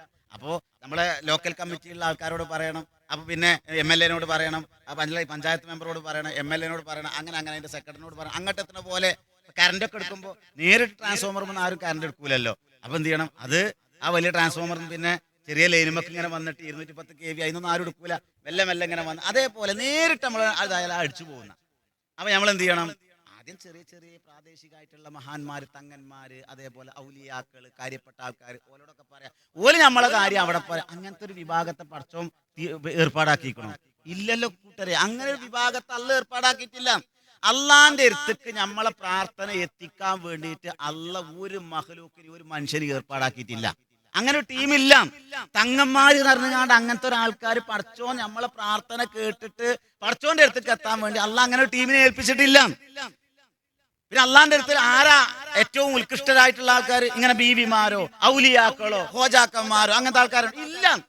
നിഷ്കളങ്കമായ നിഷ്കപടമായ പ്രാർത്ഥന ഓരോ വിശ്വാസിയിൽ നിന്നുണ്ടെങ്കിൽ അള്ളാഹ് അതൊക്കെ നമ്മളെ ജീവനാടിയേക്കാൾ അടുത്തവനാണ് അള്ളാഹ്. ഇതൊക്കെ പറയുമ്പോൾ ആൾക്കാർ പറയും നമ്മൾ പോലെ അങ്ങനെ വിളിക്കണില്ലല്ലോ. അങ്ങനെയാണ് നിങ്ങൾ ഡോക്ടറോട് സഹായം ചോദിക്കില്ല, ഡോക്ടറോടുള്ള പിന്നെ പ്രാർത്ഥന നിങ്ങളെന്താ പിന്നെ നമുക്ക് ഏറ്റിയാപ്പൊന്താത്ത ഒരു മരം ഒരു ആനനെ കൊണ്ട് വലിപ്പിക്കുകയാണെങ്കിൽ ആനനോട് പ്രാർത്ഥിക്കല, അപ്പൊ അത് ഡോക്ടറോട് പ്രാർത്ഥിക്കല എന്നൊക്കെ ചോദിക്കും. ഒരൊറ്റ ഉദാഹരണത്തിലൂടെ നമുക്കത് ബോധ്യപ്പെടുത്താൻ സാധിക്കും. അപ്പൊ ഞാൻ ഇന്നിങ്ങനെ അങ്ങോട്ട് പോരുമ്പോ സപ്പോസ് ഒരാൾ ഒരു ഉദാഹരണം പറഞ്ഞു, ഒരു പ്രഭാഷകൻ അദ്ദേഹത്തിന്റെ ഒരു ശൈലിയിൽ ഒരു ഉദാഹരണം പറഞ്ഞു മനസ്സിലാകാൻ വേണ്ടി ഞാൻ പറയാം. അപ്പൊ ഞാനിങ്ങനെ പോരുമ്പോ എൻ്റെ വീട്ടില് 1.5 വയസ്സായ ഒരു വയസ്സ് കഴിഞ്ഞൊരു കുട്ടിയുണ്ട്, ഒരു ചെറിയ കുട്ടിയുണ്ട്. ഞാൻ ഇങ്ങോട്ട് പോരുന്ന സമയത്ത് ഈ കുട്ടിനെ കാണാനില്ലാതായപ്പോ ഞാൻ ആകെ ഇടങ്ങാറായി. കുട്ടിനെ അങ്ങനെ കുട്ടി എവിടെ നോക്കുമ്പോ വേനൽക്കാലല്ലേ, അപ്പൊ ഏതായാലും വെള്ളത്തിന്റെ ക്ഷാമുള്ളതുകൊണ്ട് ഒരു കിണർ കുഴിക്കുന്നുണ്ട് വീടിന്റെ തൊട്ടപ്പുറത്ത് വിചാരിച്ചോളി. അങ്ങനെ ആ കിണർ കുഴിക്കുമ്പോ കിണർ ഇങ്ങനെ ഏകദേശം ഒരു 8-9 കോല് താന്നിട്ടുണ്ട്. അവിടെ ഇങ്ങനെ പലക കെട്ടിട്ടുണ്ട്, ആൾമാരൊന്നുമില്ല കിണറിന്. ഈ കുട്ടി അവിടെ എത്തിക്കണം, മുട്ടുത്തി അവിടെ ഇങ്ങനെ എത്തിക്കണം. ആ കുട്ടി അവിടെ എത്തിയപ്പോ എന്ത് ചെയ്തു, ആ എല്ലിപ്പലകമ്മ ഇങ്ങനെ കയ്യച്ച് നിൽക്കുന്നുണ്ട്. അടുത്ത കയ്യാണ് വെച്ചാൽ എങ്ങട്ടാ കേറ്റിക്ക് ചാടുന്നു ഉറപ്പാ. ആ സമയത്ത് ഞാൻ പടച്ചോ എനിക്ക് അങ്ങോട്ട് എത്താനുള്ള നേരല്ല, അപ്പോഴേക്ക് കേറ്റി ചാടും. അപ്പൊ ഞാൻ പടച്ച റബ്ബേഞ്ച കുട്ടിനെ കാക്കണേന്ന, അതൊരു വിളിയല്ലേ. എങ്ങനെ പടച്ചോൻ വരിക, എങ്ങനെ രക്ഷിക്കുക എനിക്ക് അറിഞ്ഞൂടാ. പടച്ചോനെ രക്ഷിക്കാൻ സാധിക്കുള്ളൂ. അള്ളാനെ ഞാൻ വിളിച്ചു, അത് പ്രാർത്ഥനയാണ്. ആ വിളി പ്രാർത്ഥനയാണ്. ഞാനിങ്ങനെ ഈ ഒച്ചപ്പാടുണ്ടാക്കിയ സമയത്ത് പെരയുന്ന ഔത്തുന്നിട്ട് ഉമ്മ അങ്ങനെ ഓടി വരുന്നു. അകത്തുനിന്ന് ഉമ്മ ഓടി വന്നിട്ട് എന്താ പ്രശ്നം, കജ്ജും കാലും പറിച്ചിട്ട് പറയാൻ കിട്ടണില്ല. അപ്പൊ ഇങ്ങനെ ഉമ്മാനോട് പറയണം, ഉമ്മാ കുട്ടി എന്ന് അറിഞ്ഞാണ്ട് ഇങ്ങനെ ചൂണ്ടിക്കാട്ടും. അപ്പൊ ഉമ്മ ഇത് കണ്ടേക്കിന് ബദരീങ്ങളെ കുട്ടിനെ കാക്കണേന്ന് ഒരു വിളിയല്ലേ. ബദരീങ്ങൾ എങ്ങനെ കാക്കുക, എങ്ങനെ വരും? ബദരീങ്ങൾ വരുമോ, ഇറങ്ങി വരുമോ? ഇറങ്ങി വന്നാണ്ട് കുട്ടിനെ എടുക്കുവോ? അന്ന് പറഞ്ഞു ഞാൻ പടച്ചോനെ കുട്ടിനെ കാക്കണേന്ന് പറഞ്ഞ പോലെ ഉമ്മ എന്ത് ചെയ്തു, ബദരീങ്ങളെ രണ്ടും ഒരേ വിളിയാണ് ഇല്ലേ. പടച്ചോനെ വിളിച്ച അതേപോലെ എങ്ങനെ, അത് പാടില്ല, അത് ശിർക്കാണ്. അള്ളാനെ വിളിച്ചത് ശരിയായ പ്രാർത്ഥനയാണ്. അവിടെ ബദരീങ്ങളെ വിളിച്ചത്, മമ്പർത്തിനെ വിളിച്ചത്, നേർച്ചക്കാരെ വിളിച്ചത് അത് ശിർക്കാണ്. ഈ രണ്ട് ഒച്ചയും വിളിയും കേട്ടപ്പോ വീട്ടിലെ അടുക്കളയിൽ ഭാര്യ എങ്ങനെ ജോലിയിലാണ്, ഓളി ഒച്ചയും വിളിയൊക്കെ കേട്ടാണ്ട് അവളും വണ്ടിയെന്നു. എന്താ പ്രശ്നം കുട്ടീന്ന് അറിഞ്ഞാണ്ട് ഇങ്ങനെ ചൂണ്ടിക്കാട്ടി. അപ്പൊ ഞാനും എൻ്റെ അമ്മയും കാണാത്ത ഒരു കാഴ്ച എൻ്റെ ഭാര്യ കാണാണ്. ആ കിണർ പണി നടക്കണതിന്റെ തൊട്ടപ്പുറത്തതാ ഒരു അയൽവാസി ആയ രാമേട്ടൻ എന്ത് ചെയ്യുന്നുണ്ട്, തെങ്ങിന്റെ ചോട്ടിൽ ഇങ്ങനെ പുല്ല് ചെത്തിക്കോരുന്നുണ്ട്. കിണറിന്റെ തൊട്ടടുത്താണ്. ആ കുട്ടിനെ എടുക്കാൻ 1-2 ചാട്ടം ചാടിയാൽ കുട്ടിനെ എടുത്തുങ്ങാണ്ട് രക്ഷപ്പെടുത്താൻ സാധിക്കും. എന്റെ ഭാര്യ പറഞ്ഞു, രാമേട്ടാ എൻ്റെ കുട്ടിനെ പിടിച്ചോളിട്ടോ എന്നാണ്. അതൊരു വിളിയാണ്, അത് പ്രാർത്ഥന അല്ല. രാമേട്ടൻ അവിടെ ഉണ്ട്, ആളവിടെ ഉണ്ട്, വിളിച്ചാൽ കേൾക്കണ പരിധിയിലാണ്, അത് പ്രാർത്ഥന അല്ല. ഇതേപോലെയാണ് ഡോക്ടറോട് സഹായം ചോദിക്കുന്നത്, ആനനെ കൊണ്ട് മരം പിടിപ്പിക്കുന്നത്. അത് ആ കാര്യകാരണ ബന്ധത്തിന്റെ ഉള്ളിലുള്ളതാണ്. അത് അനുവദിക്കപ്പെട്ട വിളിയാണ്. അത് നമ്മൾ മനുഷ്യന്മാര് പരസ്പരമുള്ള സഹായ. നേരെ മറിച്ച് ബദരീങ്ങളെ വിളിച്ചതോ തങ്ങളെ വിളിച്ചതോ അതേപോലെ തന്നെ ആ രൂപത്തിലുള്ള വിളി അത് ശിർക്കാണ്. അള്ളാനെ വിളിച്ചതോ അത് തൗഹീദാണ്. ആ വിളിയെ പറ്റുള്ളൂ, ആ അള്ളാഹ്ക്കെ രക്ഷപ്പെടുത്താൻ സാധിക്കുള്ളൂ എന്നതാണ് നമ്മൾ മനസ്സിലാക്കേണ്ടത്. ആ വിളിക്കാൻ ഒരിക്കലും അഹങ്കാരം ഉണ്ടാവാൻ പാടില്ല എന്നാണ്. അതുകൊണ്ട് തന്നെ അഹങ്കാരത്തിന്റെയോ അതിക്രമത്തിന്റെയോ കൂടെ ഉണ്ടാകേണ്ട പ്രാർത്ഥന അള്ളാഹുവിന്റെ അടുക്കൽ സ്വീകരിക്കുകയില്ല എന്നാണ് നമ്മൾ മനസ്സിലാക്കേണ്ടത്. അതുപോലെ തന്നെ പ്രാർത്ഥനകൾ സ്വീകരിക്കപ്പെടണമെങ്കിൽ മനുഷ്യൻ ശ്രദ്ധിക്കേണ്ട ചില കാര്യങ്ങളെ കുറിച്ച് റസൂൽ സല്ലല്ലാഹു അലൈഹി വസല്ലം മുൻകൂട്ടി പറഞ്ഞു തന്നിട്ടുണ്ട്. ഇമാം ബുഖാരിയും മുസ്ലിമും ഉദ്ധരിക്കുന്ന ഒരു ഹദീസിൽ അള്ളാന്റെ പ്രവാചകൻ പഠിപ്പിക്കുകയാണ്, അയ്യുഹന്നാസ്, ഓ ജനങ്ങളെ, ഇന്നല്ലാഹ ത്വയ്യിബുൻ, അല്ലാഹു നല്ലവനാണ്, ലാ യുഖ്ബലു ഇല്ലാ ത്വയ്യിബൻ, നല്ലതല്ലാതെ അവൻ സ്വീകരിക്കുകയും ഇല്ല. സുമ്മ ഖറഅ, എന്നിട്ട് അതാ പ്രവാചകൻ സല്ലല്ലാഹു അലൈഹി വസല്ലം പാരായണം ചെയ്യുകയാണ് വിശുദ്ധ ഖുർആനിലെ സൂറത്തുൽ മുഅ്മിനൂനിലെ അതിലെ 51-ാമത്തെ വചനം റസൂലുള്ള പാരായണം ചെയ്തു. ആ ആയത്തിൽ എന്താണ് പറയുന്നത്? യാ അയ്യുഹർ റസൂൽ, ഏ ദൂതന്മാരെ, റസൂലുകളെ, ദൂതന്മാരെ, കുലൂ മിനത് ത്വയ്യിബാത്ത്, നല്ല വസ്തുക്കൾ നിങ്ങൾ ഭക്ഷിക്കണേ, നല്ല വസ്തുക്കൾ നിങ്ങൾ തിന്നണേ. വഅമലൂ സ്വാലിഹാ, സൽക്കർമ്മങ്ങൾ പ്രവർത്തിക്കുകയും ചെയ്യണേ. ഇന്നി ബിമാ തഅമലൂന അലീം. തീർച്ചയായും ഞാൻ നിങ്ങൾ പ്രവർത്തിക്കുന്നതിനെ പറ്റി അറിയുന്നവനാകുന്നു. സൂറത്തുൽ മുഅ്മിനൂനിലെ ഈ 51-ാമത്തെ ആയത്ത് റസൂലുള്ളാഹി ഓതുകയാണ്. എന്ത് പറഞ്ഞിട്ട്? ജനങ്ങളെ, നിങ്ങൾ അള്ളാഹു നല്ലവനാണ്, അവൻ നല്ലതല്ലാതെ ഇഷ്ടപ്പെടുകയില്ല എന്ന് പറഞ്ഞിട്ട് ഈ ആയത്ത് നിങ്ങൾ നല്ലത് നബിമാരെ വിളിച്ചിട്ട് പറയുന്ന ആയത്താണ്. നിങ്ങൾ നല്ലത് തിന്നണം, നിങ്ങൾ പ്രവർത്തിക്കുന്നതിനെ കുറിച്ച് അള്ളാഹ് അറിയുന്നു. അതിനുശേഷം റസൂൽ സല്ലല്ലാഹു അലൈഹി വസല്ലം ഓതിയ വേറൊരു ആയത്തുണ്ട്. ആ ആയത്ത് ഏതാ? സൂറത്തുൽ ബഖറയിലെ 177-ാമത്തെ വചനം പ്രവാചകൻ പാരായണം ചെയ്തു. അതിൽ പറഞ്ഞ എന്താ? യാ അയ്യുഹല്ലദീന ആമനൂ, ഓ സത്യവിശ്വാസികളെ. നേരത്തെ പറഞ്ഞതോ റസൂലുകളെ, അമ്പിയാക്കന്മാർ റസൂലുകളെ വിളിച്ചിട്ടാ, അള്ളാന്റെ ദൂതന്മാരെ വിളിച്ചിട്ടാ പറഞ്ഞത് നിങ്ങൾ നല്ലത് തിന്നണം. എന്നിട്ട് അടുത്ത ആയത്ത് റസൂലുള്ളാഹി ഓതാണ്. അതേതാ? യാ അയ്യുഹല്ലദീന ആമനൂ, ഓ സത്യവിശ്വാസികളെ, കുലൂ മിൻ ത്വയ്യിബാതി മാ റസഖ്നാകും, നിങ്ങൾക്ക് നാം നൽകിയ വസ്തുക്കളിൽ നിന്ന് നല്ലത് നിങ്ങൾ ഭക്ഷിച്ചു കൊള്ളുക. വഷ്കുറൂ ലില്ലാഹ്, അല്ലാഹുവിനോട് നിങ്ങൾ നന്ദി കാണിക്കുകയും ചെയ്യുക. ഇൻ കുൻതും ഇയ്യാഹു തഅബുദൂൻ, അവനെ മാത്രമാണ് നിങ്ങൾ ആരാധിക്കുന്നത് എങ്കിൽ, നിങ്ങൾ അല്ലാഹനെ മാത്രമേ ആരാധിക്കുന്നത് എങ്കിൽ നിങ്ങൾ എന്ത് ചെയ്യണം? നിങ്ങൾ നല്ല വസ്തുക്കളിൽ നിന്ന് ഭക്ഷിച്ചു കൊള്ളുക. നിങ്ങൾക്ക് നാം നൽകിയ വസ്തുക്കളിൽ നിന്ന് നല്ലത് തിന്നുക. അല്ലാഹുവിനോട് നിങ്ങൾ നന്ദി കാണിക്കുകയും ചെയ്യാം. സഹോദരങ്ങളെ, ഈ 2 ആയത്തുകൾ ഓതിയതിന് ശേഷം പിന്നീട് പ്രവാചകൻ പറഞ്ഞതായിട്ട് അബൂ ഹുറൈറ റളിയല്ലാഹു അൻഹു പറയുന്നതായി നമുക്ക് കാണാൻ സാധിക്കും. സുമ്മ ദക്കറ റജുലൻ, പിന്നീട് ഒരു മനുഷ്യനെ കുറിച്ച് റസൂൽ സല്ലല്ലാഹു അലൈഹി വസല്ലം പറഞ്ഞു. യമുദ്ദു യദൈഹി ഇലസ്സമാഇ യാ റബ്ബ് യാ റബ്ബ്. ഒരു മനുഷ്യൻ ഇങ്ങനെ എന്റെ റബ്ബേ എന്റെ റബ്ബേ എന്നിങ്ങനെ വിളിച്ചുകൊണ്ട് ആകാശത്തേക്ക് കൈകൾ ഉയർത്തിക്കൊണ്ട് ഒരു മനുഷ്യൻ ഇങ്ങനെ പ്രാർത്ഥിക്കുന്നുണ്ട്. ഒരു മനുഷ്യൻ ഇങ്ങനെ പ്രാർത്ഥിക്കുകയാണ്, റബ്ബേ റബ്ബേ എന്ന് പറഞ്ഞുകൊണ്ട് ഇങ്ങനെ റബ്ബിനോട് പ്രാർത്ഥിക്കുന്ന ഒരു മനുഷ്യൻ. ഞാൻ നിങ്ങളും ആലോചിക്കേണ്ട ഒരു വചനമാണിത്. എന്നിട്ട് അല്ലാഹുവിന്റെ പ്രവാചകൻ പറഞ്ഞത്, വമത്അമുഹു ഹറാം, അവൻ തിന്നത് ഹറാമാണ്. വമശ്റബുഹു ഹറാം, അവൻ കുടിച്ചത് ഹറാമാണ്. വമൽബസുഹു ഹറാം, അവന്റെ വസ്ത്രം ഹറാമാണ്, ധരിച്ചത് ഹറാമായ സമ്പാദ്യത്തിൽ നിന്ന് വാങ്ങിയത് കൊണ്ടാണ്. വഗുദിയ ബിൽ ഹറാം, ഹറാമിൽ അവൻ മുങ്ങി കുളിച്ചിരിക്കുന്നു. ഫഅന്നാ യുസ്തജാബു ലിദാലിക, പിന്നെ അവന് എങ്ങനെ ഉത്തരം ലഭിക്കാനാണ്?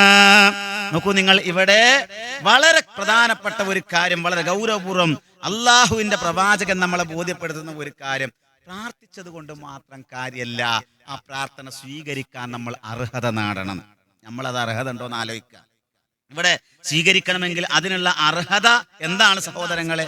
പ്രവാചകൻ ഓതിയ ആ 2 ആയത്തുകളും ഹലാലായ ഭക്ഷണം കഴിക്കുന്നതിനെ സംബന്ധിച്ച് അള്ളാഹു ഉണർത്തുന്ന കാര്യങ്ങളാണ്.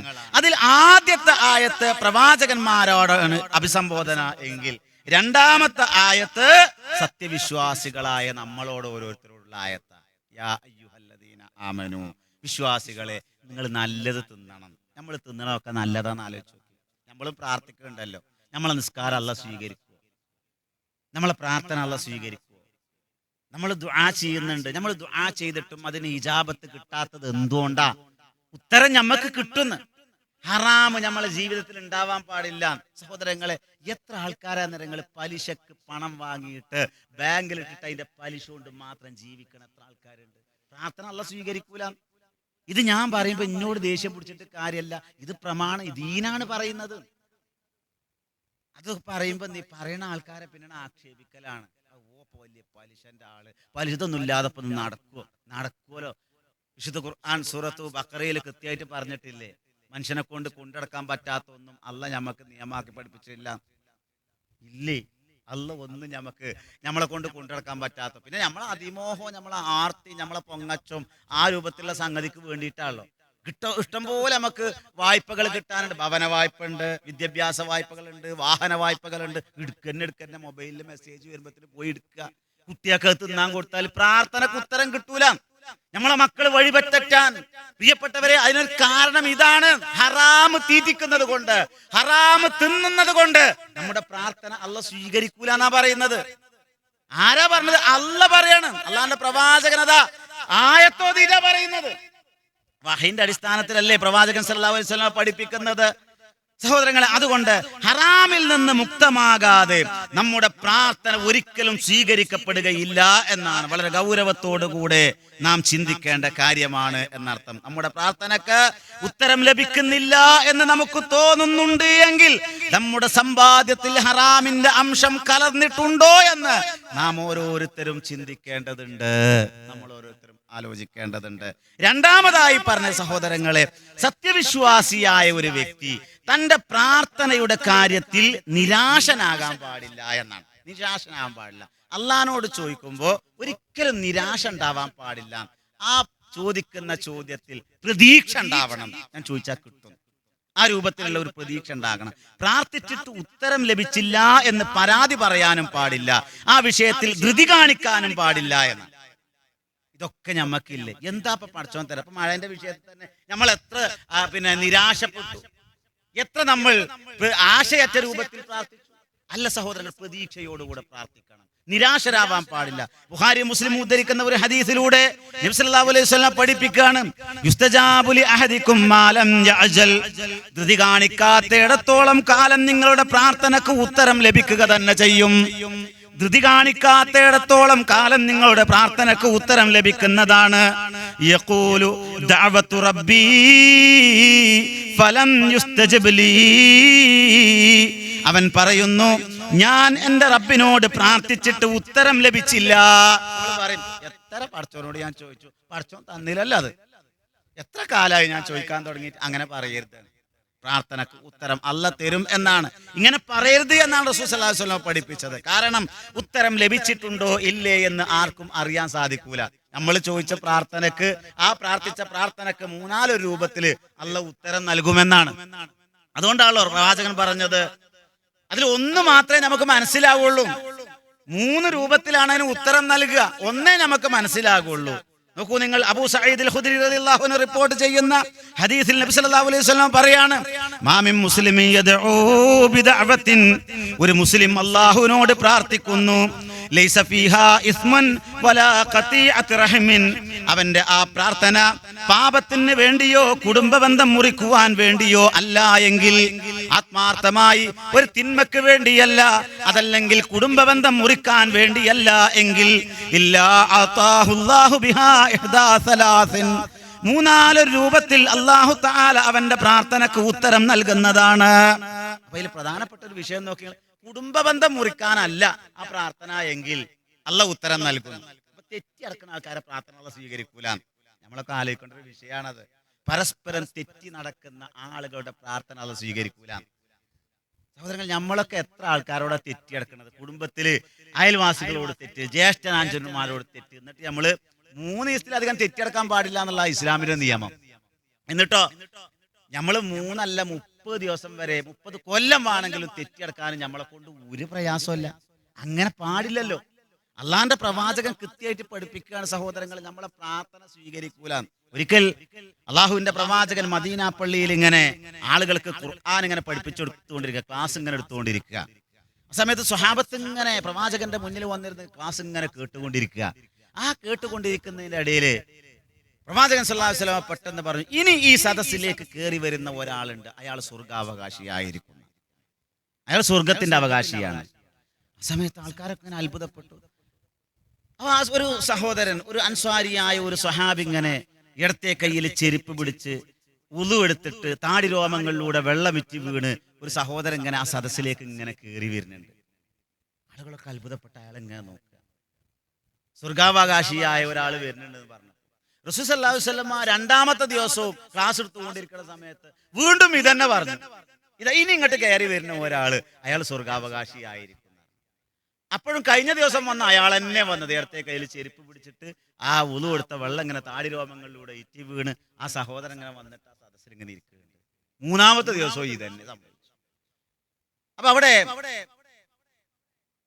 ഒരു സ്വഹാബി എന്ത് ചെയ്യാ, ഇവർക്കൊക്കെ അങ്ങനെ വല്ലാത്ത എന്താ ഞങ്ങളൊന്നും ചെയ്യാത്ത ഞങ്ങളൊക്കെ ചെയ്യാത്ത എന്ത് സൽക്കർമ്മമാണ് ഇയാൾ അധികമായിട്ട് ചെയ്യണത്, ഇതൊന്നും അറിയണല്ലോ എന്ന് വിചാരിച്ച് അംർ ഇബ്നു ആസ് റളിയല്ലാഹു അൻഹു അദ്ദേഹത്തിന്റെ കൂടെ ഒന്ന് കൂടാൻ തീരുമാനിച്ചു.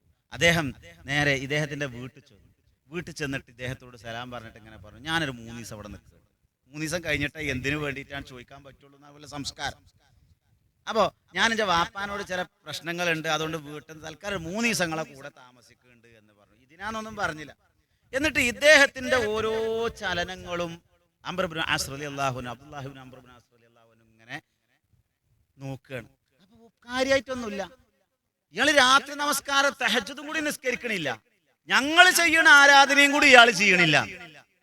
എന്നിട്ട് ഇയാൾ സ്വർഗാവകാശിയാന്ന് പറയും. എന്താ ഇത്? അങ്ങനെ 3 ദിവസം കഴിഞ്ഞപ്പോൾ പ്രത്യേകിച്ചൊന്നും ഇയാൾ അഡീഷണൽ ആയിട്ടൊന്നും ചെയ്യണമൊന്നും കാണാനില്ല.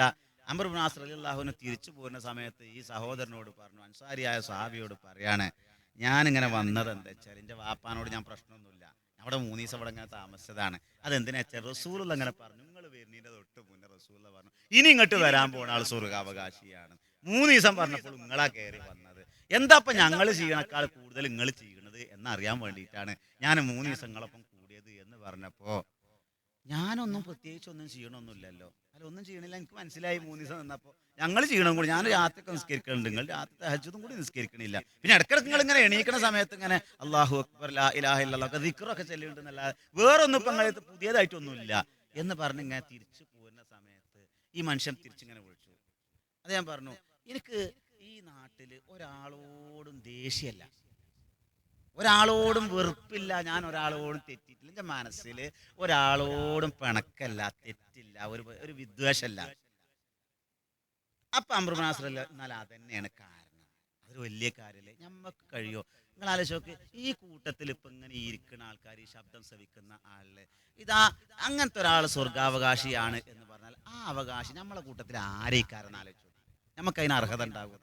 എത്ര ആൾക്കാരോട് നമ്മൾ തെറ്റിയടക്കുന്നുണ്ട്, എത്ര ആൾക്കാരോട് നമ്മൾ പിണക്കത്തിലാണ് സഹോദരങ്ങളെ, എത്ര കാലമായി നമ്മൾ തെറ്റിയടക്കാൻ തുടങ്ങിയിട്ട്. എന്നിട്ടും നമ്മൾ പ്രാർത്ഥിക്കുന്നുണ്ട് പടച്ചവനോട്, ആ പ്രാർത്ഥന അല്ലാഹു സ്വീകരിക്കൂല. നമ്മൾ പിണക്കങ്ങൾ തീർക്കണ്ടേ പ്രിയപ്പെട്ടവരെ? എല്ലാ തിങ്കളാഴ്ചയും എല്ലാ വ്യാഴാഴ്ചയും അല്ലാഹു തആല നമ്മുടെ കർമ്മങ്ങൾ ആകാശത്തേക്ക് ഉയർത്തുന്നതാണ്, നമ്മുടെ പാപങ്ങൾ പൊറുക്കും ആണ്. ഒരു വിഭാഗത്തിന്റെ തൊഴുകെ അതാരാ? പരസ്പരം തെറ്റിയടക്കുന്ന ആൾക്കാർ. എന്തിനാ നമ്മൾ തെറ്റിയത്? നമ്മളെ മനസ്സിൽ ചില ആൾക്കാരോട് വെറുപ്പ് എന്തിനാണ്? ഓ നമ്മളെ സംഘടനയിൽപ്പെട്ട ആളല്ല, ഓനോട് തെറ്റി. ഓ നമ്മളെ മതത്തിൽപ്പെട്ട ആളല്ല, അതുകൊണ്ട് തെറ്റി. ഓ നമ്മളെ ടീമിൽപ്പെട്ട ആളല്ല, അതുകൊണ്ട് പിണക്കം. ആ ഒരു നീരസം ഉണ്ടല്ലോ മനസ്സിൽ. പാടില്ല സഹോദരങ്ങളെ. അല്ലാഹുവിന്റെ റസൂൽ ഒരിക്കൽ പോലും ശത്രുക്കളോട് പോലും പിണങ്ങിയിട്ടില്ല. നമ്മുടെ പ്രാർത്ഥന സ്വീകരിക്കപ്പെടാതിരിക്കാൻ ഒരു കാരണം അതാണ്. നോക്കൂ നിങ്ങൾ, അല്ലാഹുവിന്റെ പ്രവാചകൻ സ്വല്ലല്ലാഹു അലൈഹി വസല്ലമ ജീവിക്കുന്ന കാലത്ത് പ്രവാചകൻ സ്വല്ലല്ലാഹു അലൈഹി വസല്ലമയുടെ കഴുത്തിൽ ഒട്ടകങ്ങളുടെ ചീഞ്ഞളിഞ്ഞ കുടൽമാല കൊണ്ടുപോയിട്ടു. ഒരു ഒട്ടകത്തിൻ്റെതല്ല, ഒന്നിൽ കൂടുതൽ ഒട്ടകങ്ങളുടെ ചീഞ്ഞളിഞ്ഞ കുടൽമാല കൊണ്ടുപോയിട്ടു. ആകെ പ്രയാസപ്പെട്ടു, കഴുത്ത് നിവർത്താൻ പറ്റാത്ത രൂപത്തിൽ പ്രയാസപ്പെട്ട് പ്രവാചകൻ ഇങ്ങനെ വല്ലാതെ പ്രയാസപ്പെടുന്ന സമയത്ത് ശത്രുക്കൾ ഇങ്ങനെ ചുറ്റുഭാഗം കൂടിയിട്ട് പുച്ഛത്തോടെ റസൂലുള്ളാഹിനെ കളിയാക്കാണ്. തല പൊക്കാൻ സാധിക്കുന്നില്ല, ചീഞ്ഞളിഞ്ഞ കുടൽമാല. ചില ആൾക്കാർക്ക് തോന്നി ഇത് വേണ്ടില്ലായിരുന്നു, നമ്മൾ കുറച്ച് ഓവറായി പോയി. അപ്പൊ അബൂജഹലിനെ പോലുള്ള ആൾക്കാർ പറയാണ്, മുഹമ്മദിന്റെ കഴുത്തിൽ നിന്നെങ്ങാനും ആരെങ്കിലും ആ ചീഞ്ഞളിഞ്ഞ ഒട്ടകങ്ങളുടെ കുടൽമാല അഴിച്ചു മാറ്റിയാൽ, അവൻ അത് എടുത്തു മാറ്റിയാൽ എടുത്തവന്റെ തല ഞാൻ വെട്ടുമെന്ന് പറഞ്ഞ് ഉറഞ്ഞു തുള്ളി. ഉച്ചത്തോടെ പരിഹാസത്തോടു കൂടെ ചുറ്റും നിന്ന ആളുകൾക്ക് മുമ്പിൽ തന്റെ കരളിന്റെ കഷ്ണം എന്ന് പ്രവാചകൻ വിശേഷിപ്പിക്കപ്പെട്ട ഫാത്തിമ റളിയല്ലാഹു അൻഹ, ആ പിഞ്ചോമന ബാലികയതാ ബാപ്പാന്റെ കഴുത്തിൽ കാണുന്ന ചീഞ്ഞളിഞ്ഞ ഒട്ടകങ്ങളുടെ കുടൽമാല മാറ്റാൻ വേണ്ടിയിട്ട് ഓടിച്ചെല്ലാണ്. മൃദുലമായ തന്റെ കരങ്ങൾ കൊണ്ട് വാപ്പാന്റെ കഴുത്തിൽ നിന്ന് പാടുപെട്ട് പ്രയാസപ്പെട്ട് ആ പിഞ്ചോമന മകൾ, പൊന്നോമന മകളതാ ആ കഴുത്തിൽ നിന്നത് ഊരിയെടുക്കുന്നുണ്ട്, സാഹസപ്പെട്ട് മാറ്റുന്നുണ്ട്. വളരെ പാടുപെട്ട് പ്രവാചകന്റെ കഴുത്തിൽ നിന്നത് മാറ്റിയിട്ട് ആ പിഞ്ചോമന മകൾ തന്റെ പിതാവിന്റെ താടിരോമങ്ങളിൽ അള്ളിപ്പിടിച്ച ആ അവശിഷ്ടങ്ങൾ മൃദുലമായ കരങ്ങൾ കൊണ്ട് തുടച്ചു മാറ്റിയിട്ട് ആ വാപ്പാന്റെ കൈ പിടിച്ചുകൊണ്ട് ആ വാപ്പയും മകളും ഇങ്ങനെ നടന്നു പോകുമ്പോ ചുറ്റുഭാഗവും കൂടിയ ആളുകൾ പരിഹാസത്തോടെ, പുച്ഛത്തോടുകൂടെ വല്ലാതെ ആക്ഷേപിച്ചു, പരിഹസിച്ചു. അത് പ്രവാചകന് വല്ലാത്ത സങ്കടം ഉണ്ടാക്കി. തന്റെ കുഞ്ഞിന്റെ ആ കൈ ഇങ്ങനെ വിടുവിച്ചിട്ട് പ്രവാചകൻ ഇങ്ങനെ തിരിഞ്ഞു നിന്നിട്ട് പറഞ്ഞു, നിങ്ങൾ എന്തിനാണ് എന്നെ കളിയാക്കുന്നത്? എന്തിനാണ് നിങ്ങൾ എന്നെ ഉപദ്രവിക്കുന്നത്? ഞാൻ നിങ്ങളെ കുടുംബക്കാരനല്ലേ, ഞാൻ നിങ്ങളോട് ആരോടും തെറ്റിയിട്ടില്ലല്ലോ.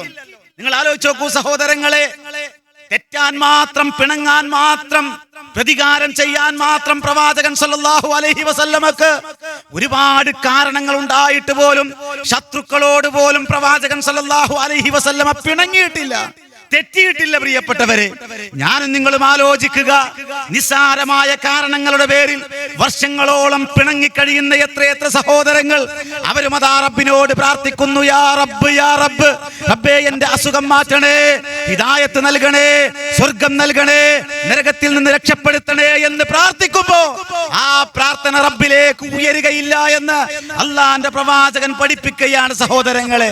അതാണ് അള്ളാന്റെ പ്രവാചകൻ പറഞ്ഞത്, മാമിൻ മുസ്ലിം ഒരു മുസ്ലിമായ മനുഷ്യൻ അല്ലാഹുവിനോട് പ്രാർത്ഥിക്കുന്നുണ്ട്,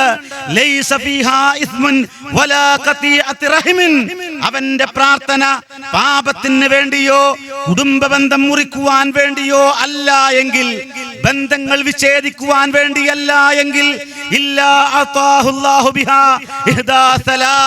അഥവാ മൂന്നാലൊരു രൂപത്തിൽ അവന്റെ പ്രാർത്ഥനക്ക് അല്ലാഹു ഉത്തരം നൽകും.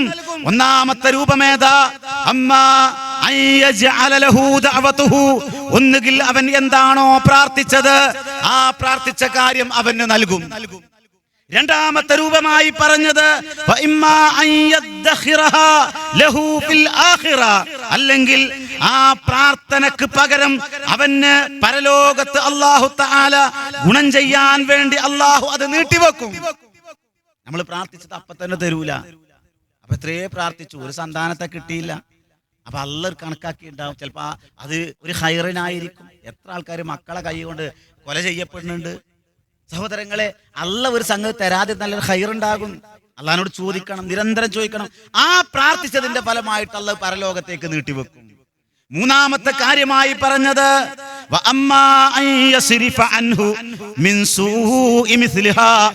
അഥവാ അതുമല്ലെങ്കിൽ അവന് വരാനിരിക്കുന്ന ഒരു വിപത്തിനെ അല്ലാഹു തആല തട്ടിമാറ്റും. ഇത് അഹ്മദ് ഉദ്ധരിച്ച ഹദീസാണ്. നമുക്ക് വരാനുള്ള ഒരു ബുദ്ധിമുട്ട് അതൻ തട്ടിമാറ്റും. ഒരു വാഹനാപകടം ഉണ്ടായി, ഒരു പരിക്കും പറ്റാത്ത അത്ഭുതകരമായി നമ്മളെ രക്ഷപ്പെടും. നമ്മൾ പ്രാർത്ഥിച്ചതിന്റെ ഫലമായിരിക്കാം. ഒരു അപകടത്തിൽ നിന്ന്, ഒരു ബുദ്ധിമുട്ടിൽ നിന്ന് പടച്ചോൻ നമ്മൾ മാറ്റും. നമ്മൾ പ്രാർത്ഥനക്ക് ഉത്തരം അങ്ങനെ തരിക. ഇതിൽ സഹോദരങ്ങളെ, ഇവിടെ 3 രൂപത്തിൽ പ്രാർത്ഥന സ്വീകരിക്കപ്പെടും എന്നാണ് റസൂൽ സല്ലല്ലാഹു അലൈഹി വസല്ലം പഠിപ്പിച്ചത്. എന്നാൽ ഇതില് എന്താണോ പ്രാർത്ഥിച്ചത് അത് ലഭിക്കുമ്പോൾ മാത്രമാണ് ഉത്തരം ലഭിച്ചു എന്ന് നമുക്ക് തോന്നുക.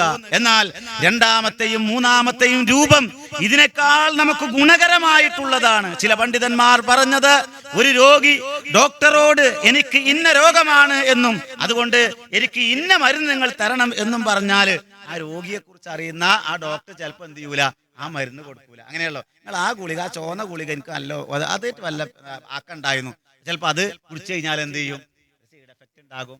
ഡോക്ടർക്ക് ആ രോഗിയെ കുറിച്ച് നല്ലോണം അറിയണോണ്ട് ആ ഗുളിക കൊടുക്കൂല. ഇതേപോലെ ആ ചോദിച്ച കാര്യം കൊടുത്താൽ അതുകൊണ്ട് മറ്റെന്തോ അപകടമുണ്ടാകും എന്ന് അറിയുന്ന അല്ലാഹ് അത് കൊടുക്കൂല.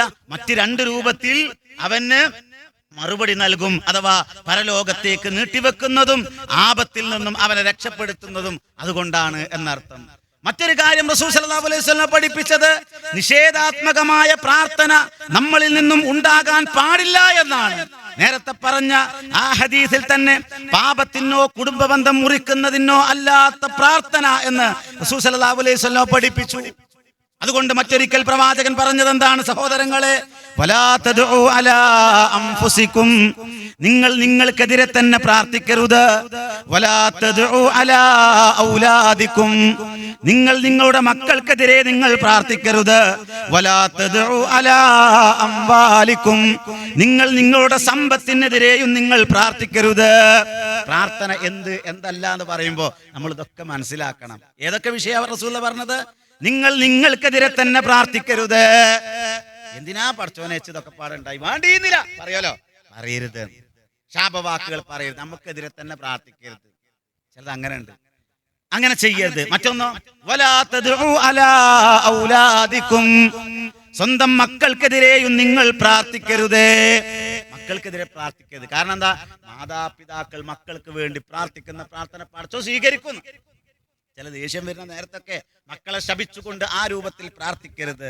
വലാ തദ്ഉ അലാ അംവാലിക്കും, നിങ്ങൾ നിങ്ങളുടെ സമ്പത്തിനെതിരെ പ്രാർത്ഥിക്കരുത്.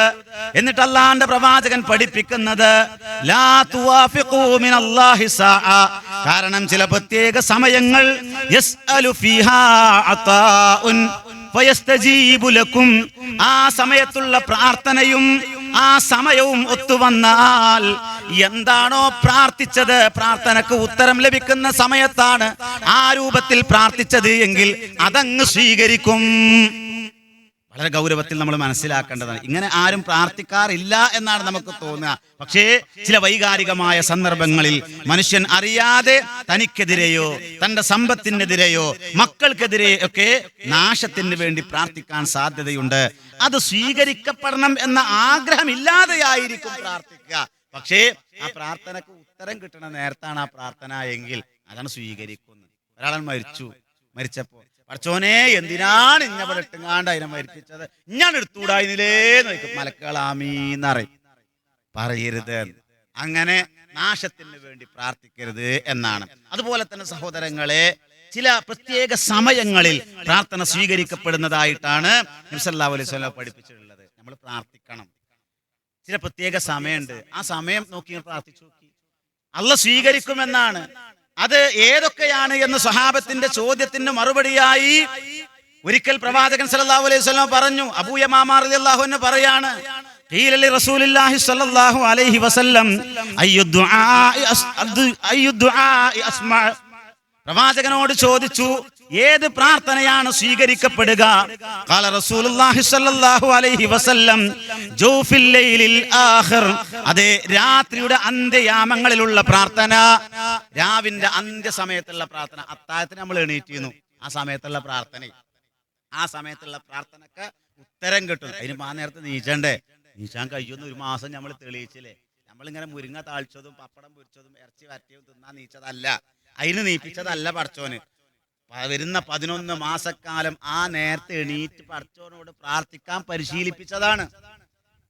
അങ്ങനെ അത്താഴത്തിന് എണീറ്റ് കഴിഞ്ഞാൽ ഒരു 50 ആയത്ത് ഓതാനുള്ള സമയത്ത് സ്വഹാബത്തിന് ഉണ്ടായിരുന്നത്. ആ സമയത്ത് രാവിന്റെ അന്ത്യ സമയങ്ങളിൽ റബ്ബിനോട് ഇസ്തിഗ്ഫാറിന് വേണ്ടി ചോദിക്കുന്നവർ, ആ സമയത്ത് നമ്മൾ റബ്ബിനോട് പ്രാർത്ഥിച്ചാൽ യൻസിലു റബ്ബനാ തബാറക വ തആല, അല്ലാഹു തആല ഏറ്റവും അടുത്ത ആകാശത്തേക്ക് ഇറങ്ങി വരുന്ന സമയമാണത്. മയ്യദഊനി, ആരുണ്ടെന്നോട് ചോദിക്കാൻ, അസ്തജിബ് ലക്കും, ഞാൻ അവന് ഉത്തരം നൽകാം. ആ സമയത്ത് ചോദിച്ചാൽ ഉത്തരം നൽകും. രാവിന്റെ അന്ത്യസമയം നമുക്ക് സാധിക്കോ? സുബൈന്റെ മുന്നേ 1/2 മണിക്കൂർ മുന്നേ എണീറ്റിട്ട് പടച്ചവനോട് പ്രാർത്ഥിച്ചു നോക്കി. ആരെയും ബോധ്യപ്പെടുത്താനല്ല, അള്ളാഹിനോട് ഇങ്ങനെ പ്രാർത്ഥിച്ചാൽ അള്ളാഹ് ഉത്തരം നൽകുമെന്നാണ്. മാത്രമല്ല വീണ്ടും പറയുന്നു, വദുബുറുസ്സലാത്തിൽ മക്തൂബാത്ത്, ഫർള് നമസ്കാരങ്ങൾക്ക് ശേഷമുള്ള പ്രാർത്ഥന അള്ളാഹ് സ്വീകരിക്കുന്നതാണ്. ഫർള് നിസ്കാരത്തിന് ശേഷമുള്ള പ്രാർത്ഥന അള്ളാഹ് സ്വീകരിക്കും. എവിടെ നമുക്ക് പ്രാർത്ഥിക്കാൻ നേരം? നിസ്കാരത്തിൽ തന്നെ പ്രാർത്ഥിക്കാൻ നമുക്ക് നേരമല്ല. നമ്മൾ ആലോചിച്ച് നോക്കിയാൽ മതി, നിസ്കാരത്തിൽ നമ്മൾ ആത്മാർത്ഥമായി പ്രാർത്ഥിക്കലുണ്ടോ? എന്നിട്ടല്ല നിസ്കാരത്തിന് ശേഷം ഒന്ന് കുത്തിർക്കാനുള്ള നേരം. AC പള്ളിക്കുള്ളതുകൊണ്ട് നമ്മൾ കുറച്ച് ആൾക്കാരൊക്കെ അവിടെ കുത്തിർക്കുന്നുണ്ട്. അല്ലാത്ത ആൾക്കാരോ ഇരിക്കാൻ പറ്റുക, കാരണം AC ഇല്ലാത്ത പള്ളിക്ക് ഇരിക്കാൻ പറ്റണില്ല. നിസ്കാരം കഴിഞ്ഞിട്ടൊന്ന് ആക്കം പോലെ ഇരുന്നിട്ട് പടച്ചോനോടൊന്ന് പ്രാർത്ഥിച്ചാൽ ആ നേരത്തെ പടച്ചോൻ പ്രാർത്ഥനക്ക് ഉത്തരം നൽകുമെന്നാണ് പഠിപ്പിക്കുന്നത്. നമ്മൾ ചോദിക്കണമെന്നാണ്. പക്ഷേ നമുക്ക് സമയമല്ല. നമ്മൾ തസ്ബീഹ് തന്നെ ഇല്ലൂല, സൈക്കിളിൽ കാറ്റടിച്ച പോലെ അസ്താഫിറുല്ലാ ഇല്ല. നിസ്കാരം കഴിഞ്ഞാൽ 3 സീൻ ഇങ്ങനെ കേൾക്കാം, സീന് മാത്രം. സുബ്ഹാനല്ലാഹ് ഇങ്ങനെ വരക്ക് ചെയ്യാ, അൽഹംദുലില്ലാഹ് അല്ലാഹു അക്ബർ, അങ്ങനെ അൽഹംദുലില്ലാഹ് എന്ന് പറയാൻ നമുക്ക് കിട്ടൂല. രണ്ടാരോ പറഞ്ഞില്ലേ, ഇപ്പൊ നോൽപ്പർപ്പിച്ചലിനൊക്കെ ഇതര സമുദായത്തിൽപ്പെട്ട ആൾക്കാരൊക്കെ നോമ്പർക്കലിനൊക്കെ വിളിക്കുന്നായിരുന്നു. നമ്മൾ ദിക്ർ അവസ്ഥ പറയാനാ പറഞ്ഞു. അങ്ങനെ വിളിക്കുമ്പോ ഒരു ദിവസം ഇങ്ങനെ നോമ്പർക്കലിന് ഹൈന്ദവ സഹോദരങ്ങൾപ്പെട്ട ആൾക്കാരൊക്കെ വിളിച്ചപ്പോ എല്ലാവരും നോമ്പ് പറഞ്ഞാണ്ട് ആ സുന്നത്തൊക്കെ എടുത്ത് നോമ്പൊക്കെ തുറന്നിട്ട് പിന്നെ കയ്യെ കഴുകി പല്ല് കുത്തിങ്ങനെ നിൽക്കുന്ന സമയത്ത് ഇങ്ങനെ ഹംദുലില്ലാ ഹംദുലില്ലാ ഹംദുലില്ലാ എന്നിങ്ങനെ പറയുന്നുണ്ട്. അപ്പൊ ഒരു സഹോദരൻ ഇങ്ങനെ വിചാരിച്ച് എല്ലാവരും ഇതാ കയ്യക്കിങ്ങാണ്ട് ഇങ്ങനെ ഹംദുലില്ലാ ഹംദുലില്ലാ, അത്യാവശ്യം ഇറച്ചിയുണ്ട്, ചോറുണ്ട്, പൊക്കവാടിയും പരിപ്പുവാടിയും ഫ്രൂട്ട്സും തരിയും ഒക്കെ ഉണ്ട്, പിന്നെ എന്തില്ലാന്നാ അപ്പൊ ഇവരൊക്കെ ഇപ്പൊ പറയുന്നത്? അൽഹംദുലില്ലാ, എന്തില്ലാന്നവർ ഒരു അൽഹംദുലില്ലാ മര്യാദക്ക് പറയാൻ നമുക്ക് വെജ്ജാൻ. നിസ്കാരത്തിന് ശേഷം ഇരുന്ന് സുബ്ഹാനല്ലാഹ് പറയാൻ നമുക്ക് വെജ്ജ. അങ്ങനെ വരക്കുക, അങ്ങനെ വരച്ച് ഒറ്റ പോക്ക്. സഹോദരങ്ങൾ, ആ നേരത്തൊന്ന് ഇരുന്ന് പ്രാർത്ഥിച്ചാൽ പടച്ചോനോട് നമുക്ക് പറയാനുള്ളതൊക്കെ ഒക്കെ ചോദിച്ചാൽ അള്ളാഹ് സ്വീകരിക്കാൻ കാത്തിക്കാണ്. ചോദിക്കാൻ നമ്മൾ തയ്യാറാവണം എന്നാണ് വദുബുറു സ്വലാത്തുൽ മക്തൂബാത്ത്. മാത്രമല്ല അതുപോലെ തന്നെ ജാബിർ റളിയല്ലാഹു അൻഹു പറയുകയാണ്, സമയത്ത് റസൂലുള്ളാഹി സ്വല്ലല്ലാഹു അലൈഹി വസല്ലം യഖൂൽ, നബി സല്ലല്ലാഹു അലൈഹി വസല്ലം പറയുന്നത് ഞാൻ കേട്ടിട്ടുണ്ട്, ഇന്ന ഫിൽ ലൈലി ലസാഅ, രാത്രിയിൽ ഒരു സമയമുണ്ട്, രാത്രിയിൽ ഒരു സമയമുണ്ട്, ലാ യുവാഫിഖുഹാ അബ്ദുൻ മുസ്ലിമുൻ യസ്അലുല്ലാഹു തആല ഖൈറും മിൻ അംരി ദുനിയാ വൽ ആഖിറ, ദുനിയാവിന്റെയോ പരലോകത്തിന്റെയോ കാര്യത്തിന് വേണ്ടി, നന്മക്ക് വേണ്ടി ആ സമയത്ത് ആരെങ്കിലും പ്രാർത്ഥിക്കുകയാണെങ്കിൽ ഇല്ലാ അതാഹു ഇയാഹു, അത് അവന് ലഭിക്കുക തന്നെ ചെയ്യും. വദാലിക കുല്ല ലൈല, അത് എല്ലാ രാത്രിയിലുമുണ്ട് ജനങ്ങളെ. അല്ലാഹു റസൂൽ പറയാ, എല്ലാ രാത്രിയിലും ഒരു സമയമുണ്ട്. ആ സമയത്ത് ദുനിയാവിന് വേണ്ടി പ്രാർത്ഥിച്ചാലും പരലോകത്തിന് വേണ്ടി പ്രാർത്ഥിച്ചാലും അപ്പൊ ഉത്തരം കിട്ടും. നമ്മൾ പ്രാർത്ഥിച്ചു ആലോചിച്ച് നോക്കി, ഇത്ര ചൂടെടുത്തിട്ടും ഉറക്കം വരാതെ തിരിഞ്ഞും മറിഞ്ഞും കടന്നാലും, ചൂടെടുത്ത് ജനലും വാതിലൊക്കെ തുറന്നിട്ട് നമ്മൾ വീശി, കറണ്ട് പോയാലും വീശി കടന്നുറങ്ങിയാലും പടച്ചവനോട് പ്രാർത്ഥിക്കൂല. ആ നേരം ഉണ്ടായിട്ടും എന്നാലും നമുക്ക് പ്രാർത്ഥിക്കാൻ മാത്രം തോന്നില്ല. വെറുതെ കുത്തിരിക്കുകയാണെങ്കിലും പ്രാർത്ഥിക്കാൻ തോന്നൂല. എന്താ കാരണം? അതിന് ഉത്തരം കിട്ടും. ഇബ്ലീസിന് അത് സഹിക്കൂല, നമ്മളെ കൊണ്ട് പ്രാർത്ഥിക്കാൻ തോന്നിപ്പിക്കൂല. ആ സമയത്ത് നമ്മൾ വേറെ പലതും പറഞ്ഞിട്ടോ ചിന്തിച്ചിട്ടോ ആലോചിച്ചിട്ടോ ഒക്കെ ഇരിക്കും. നമ്മളൊന്ന് ആലോചിച്ച് നോക്കിയാൽ മതി. സോഷ്യൽ മീഡിയ ഉപയോഗിക്കാൻ നമ്മളൊക്കെ എത്ര സമയം ഉപയോഗിക്കലുണ്ട്? രാത്രി 11 മണിക്കും 12 മണിക്കും ഒക്കെ റീൽസും ഷോർട്സും കണ്ടുകൊണ്ട് ഇങ്ങനെ ആനന്ദിച്ച് ആ കോമഡിയും കണ്ടിരിക്കുന്ന എത്ര ആൾക്കാരുണ്ട്. ആ നേരത്തെങ്ങാനും നമ്മളെ റൂഹിനെ പടച്ചോൻ പിടിച്ചിട്ടാണെങ്കിൽ നമ്മൾ ആക്കിബത്ത് എന്തേക്കാര അവസ്ഥ? ഒരു അറ്റാക്ക്, ഒരു നെഞ്ഞുവേദന, ഒരു ബ്ലോക്ക്, ആശുപത്രിയിൽ കൊണ്ടുപോയി, ICU കൊണ്ടുപോയി, സഹോദരങ്ങൾ എന്തേക്കാര അവസ്ഥ? ജീവൻ പോയി. നമ്മൾ ആക്കിബത്ത് എങ്ങനെയായി? അതും കണ്ടു അല്ലേ അവസാനത്തത്. ആ സമയത്ത് ആ രാത്രി സഹോദരങ്ങളെ ഒന്ന് ആത്മാർത്ഥമായിട്ട് പടച്ചവനോട് പ്രാർത്ഥിക്കാൻ, പ്രാർത്ഥനാ നിർഭരമായ മനസ്സുമായി നിരന്തരം പടച്ചവനിലേക്ക് അടുക്കാൻ എത്ര സമയ പടച്ചവൻ സ്വീകരിക്കുന്ന സമയം പറയും. എല്ലാ സമയത്തും അള്ളാഹ് കേൾക്കും, പ്രാർത്ഥന സ്വീകരിക്കും. പ്രത്യേകം പറഞ്ഞ സമയമാണിത്. എല്ലാ രാത്രിയിലും അവസരം ഉണ്ടായിട്ടും ആ സമയത്ത് ഉണർന്നിരുന്നിട്ടും നമ്മൾ പ്രാർത്ഥിക്കാത്തത് എന്തുകൊണ്ടാണ് സഹോദരങ്ങളെ? നമ്മൾ അള്ളാഹ് പരിഗണിക്കണ്ടേ? ആ പ്രാർത്ഥന ഉണ്ടെങ്കിലേ പരിഗണിക്കുള്ളൂ എന്നാണ്. അതേപോലെ തന്നെ ഇമാം അഹ്മദ് ഉദ്ധരിക്കുന്ന മറ്റൊരു ഹദീസിൽ കാണാൻ സാധിക്കും,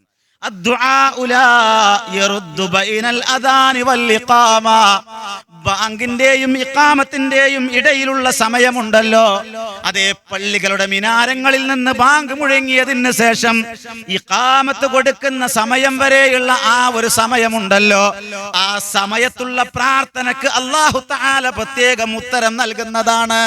നമ്മള് ബാങ്ക് കൊടുക്കുമ്പോ എല്ലാവരും, ഇപ്പൊ ഇവിടെ പ്രസംഗിക്കുകയാണെങ്കിൽ ബാങ്ക് കൊടുക്കുമ്പോ ഞാൻ എന്ത് ചെയ്യണം? ഉണ്ടാതാക്കണം. എല്ലാവരും വർത്താനം പറയും അല്ലേ? ആ നേരത്തെ പ്രാർത്ഥനക്ക് ഉത്തരം കിട്ടണ നേരാണ്. ഇബ്ലീസ് സമ്മതിക്കൂല.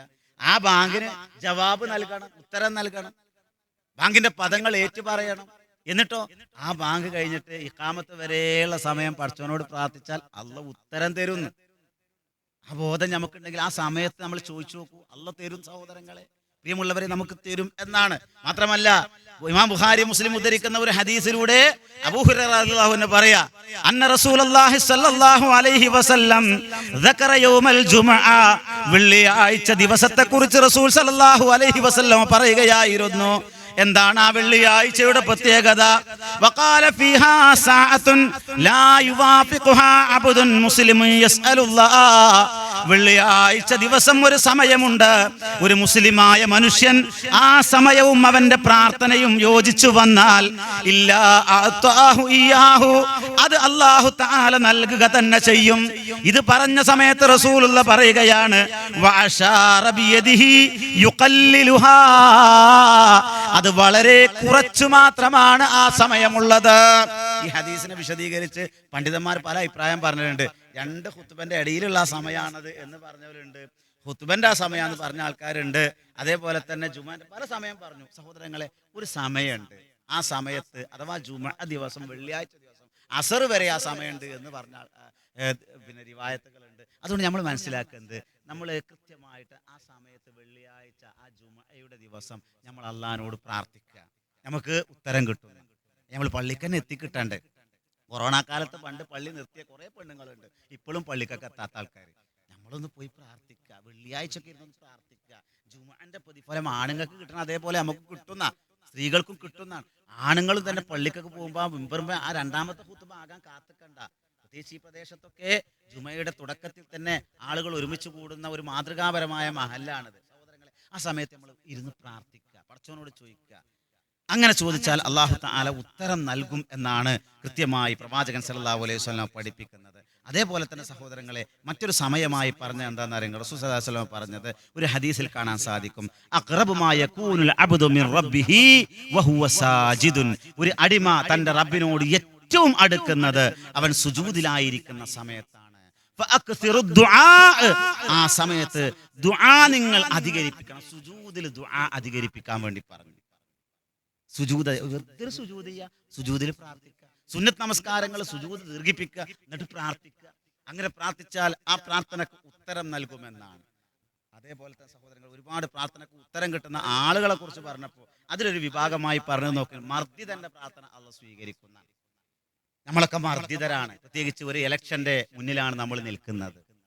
ഇതായി വെള്ളിയാഴ്ച ഇലക്ഷൻ വരാൻ പോവുകയാണ്. ഒരു നിർണായകമായ ഇലക്ഷനാണ് വരാൻ പോകുന്നത്. നമ്മുടെ മതേതരത്വവും ജനാധിപത്യവും ഒക്കെ ഇവിടെ നിലനിൽക്കണോ വേണ്ടയോ എന്ന് തീരുമാനിക്കുന്ന ഒരു തെരഞ്ഞെടുപ്പ് ഏറ്റവും നിർണായകമാണ്. അതും ഒരു വെള്ളിയാഴ്ചയാണ് സഹോദരങ്ങളെ. വെള്ളിയാഴ്ച ജുമ ദിവസമാണ് ഇലക്ഷൻ ഉള്ളത്. ജുമ നടക്കണം, ഇലക്ഷനും നടക്കണം. അതുകൊണ്ട് നമ്മൾ അതിലൊക്കെ ക്രമീകരണങ്ങളൊക്കെ വരുത്തിയ മഹല്ലുകളൊക്കെ ഉണ്ട്. നമ്മൾ ആലോചിക്കുക, നമ്മുടെ കുടുംബത്തിലെ ഓരോ ആളുകളും ഇലക്ഷനിൽ ബൂത്തിലെത്തണം, വോട്ട് ചെയ്യണം. നമ്മുടെ വിരൽത്തുമ്പിലൂടെ ഈ ഫാഷിസത്തിനെതിരെ ജനാധിപത്യം നിലനിൽക്കാൻ, മതേതരത്വം നിലനിൽക്കാൻ, ഇന്ത്യ രാജ്യത്തിന്റെ പൈതൃകം, ആ രൂപത്തിലുള്ള അതിന്റെ ഭംഗി, നാനാത്വത്തിൽ ഏകത്വം എന്ന മഹിതമായ ആശയം നിലനിൽക്കാൻ ഓരോ പൗരനും തന്റെ വിരൽത്തുമ്പുകൾ കൊണ്ട് അത് നിർണയിക്കാനുള്ള ദിവസമാണ് വെള്ളിയാഴ്ച ദിവസം. ഈ വരുന്ന വെള്ളിയാഴ്ച ദിവസം അത് നമ്മുടെ കുടുംബങ്ങളിൽ എല്ലാവരും ഉപയോഗിക്കണം. ഞാൻ സൂചിപ്പിച്ചു വരുന്നത്, നമ്മൾ മർദ്ദിതരാണ്.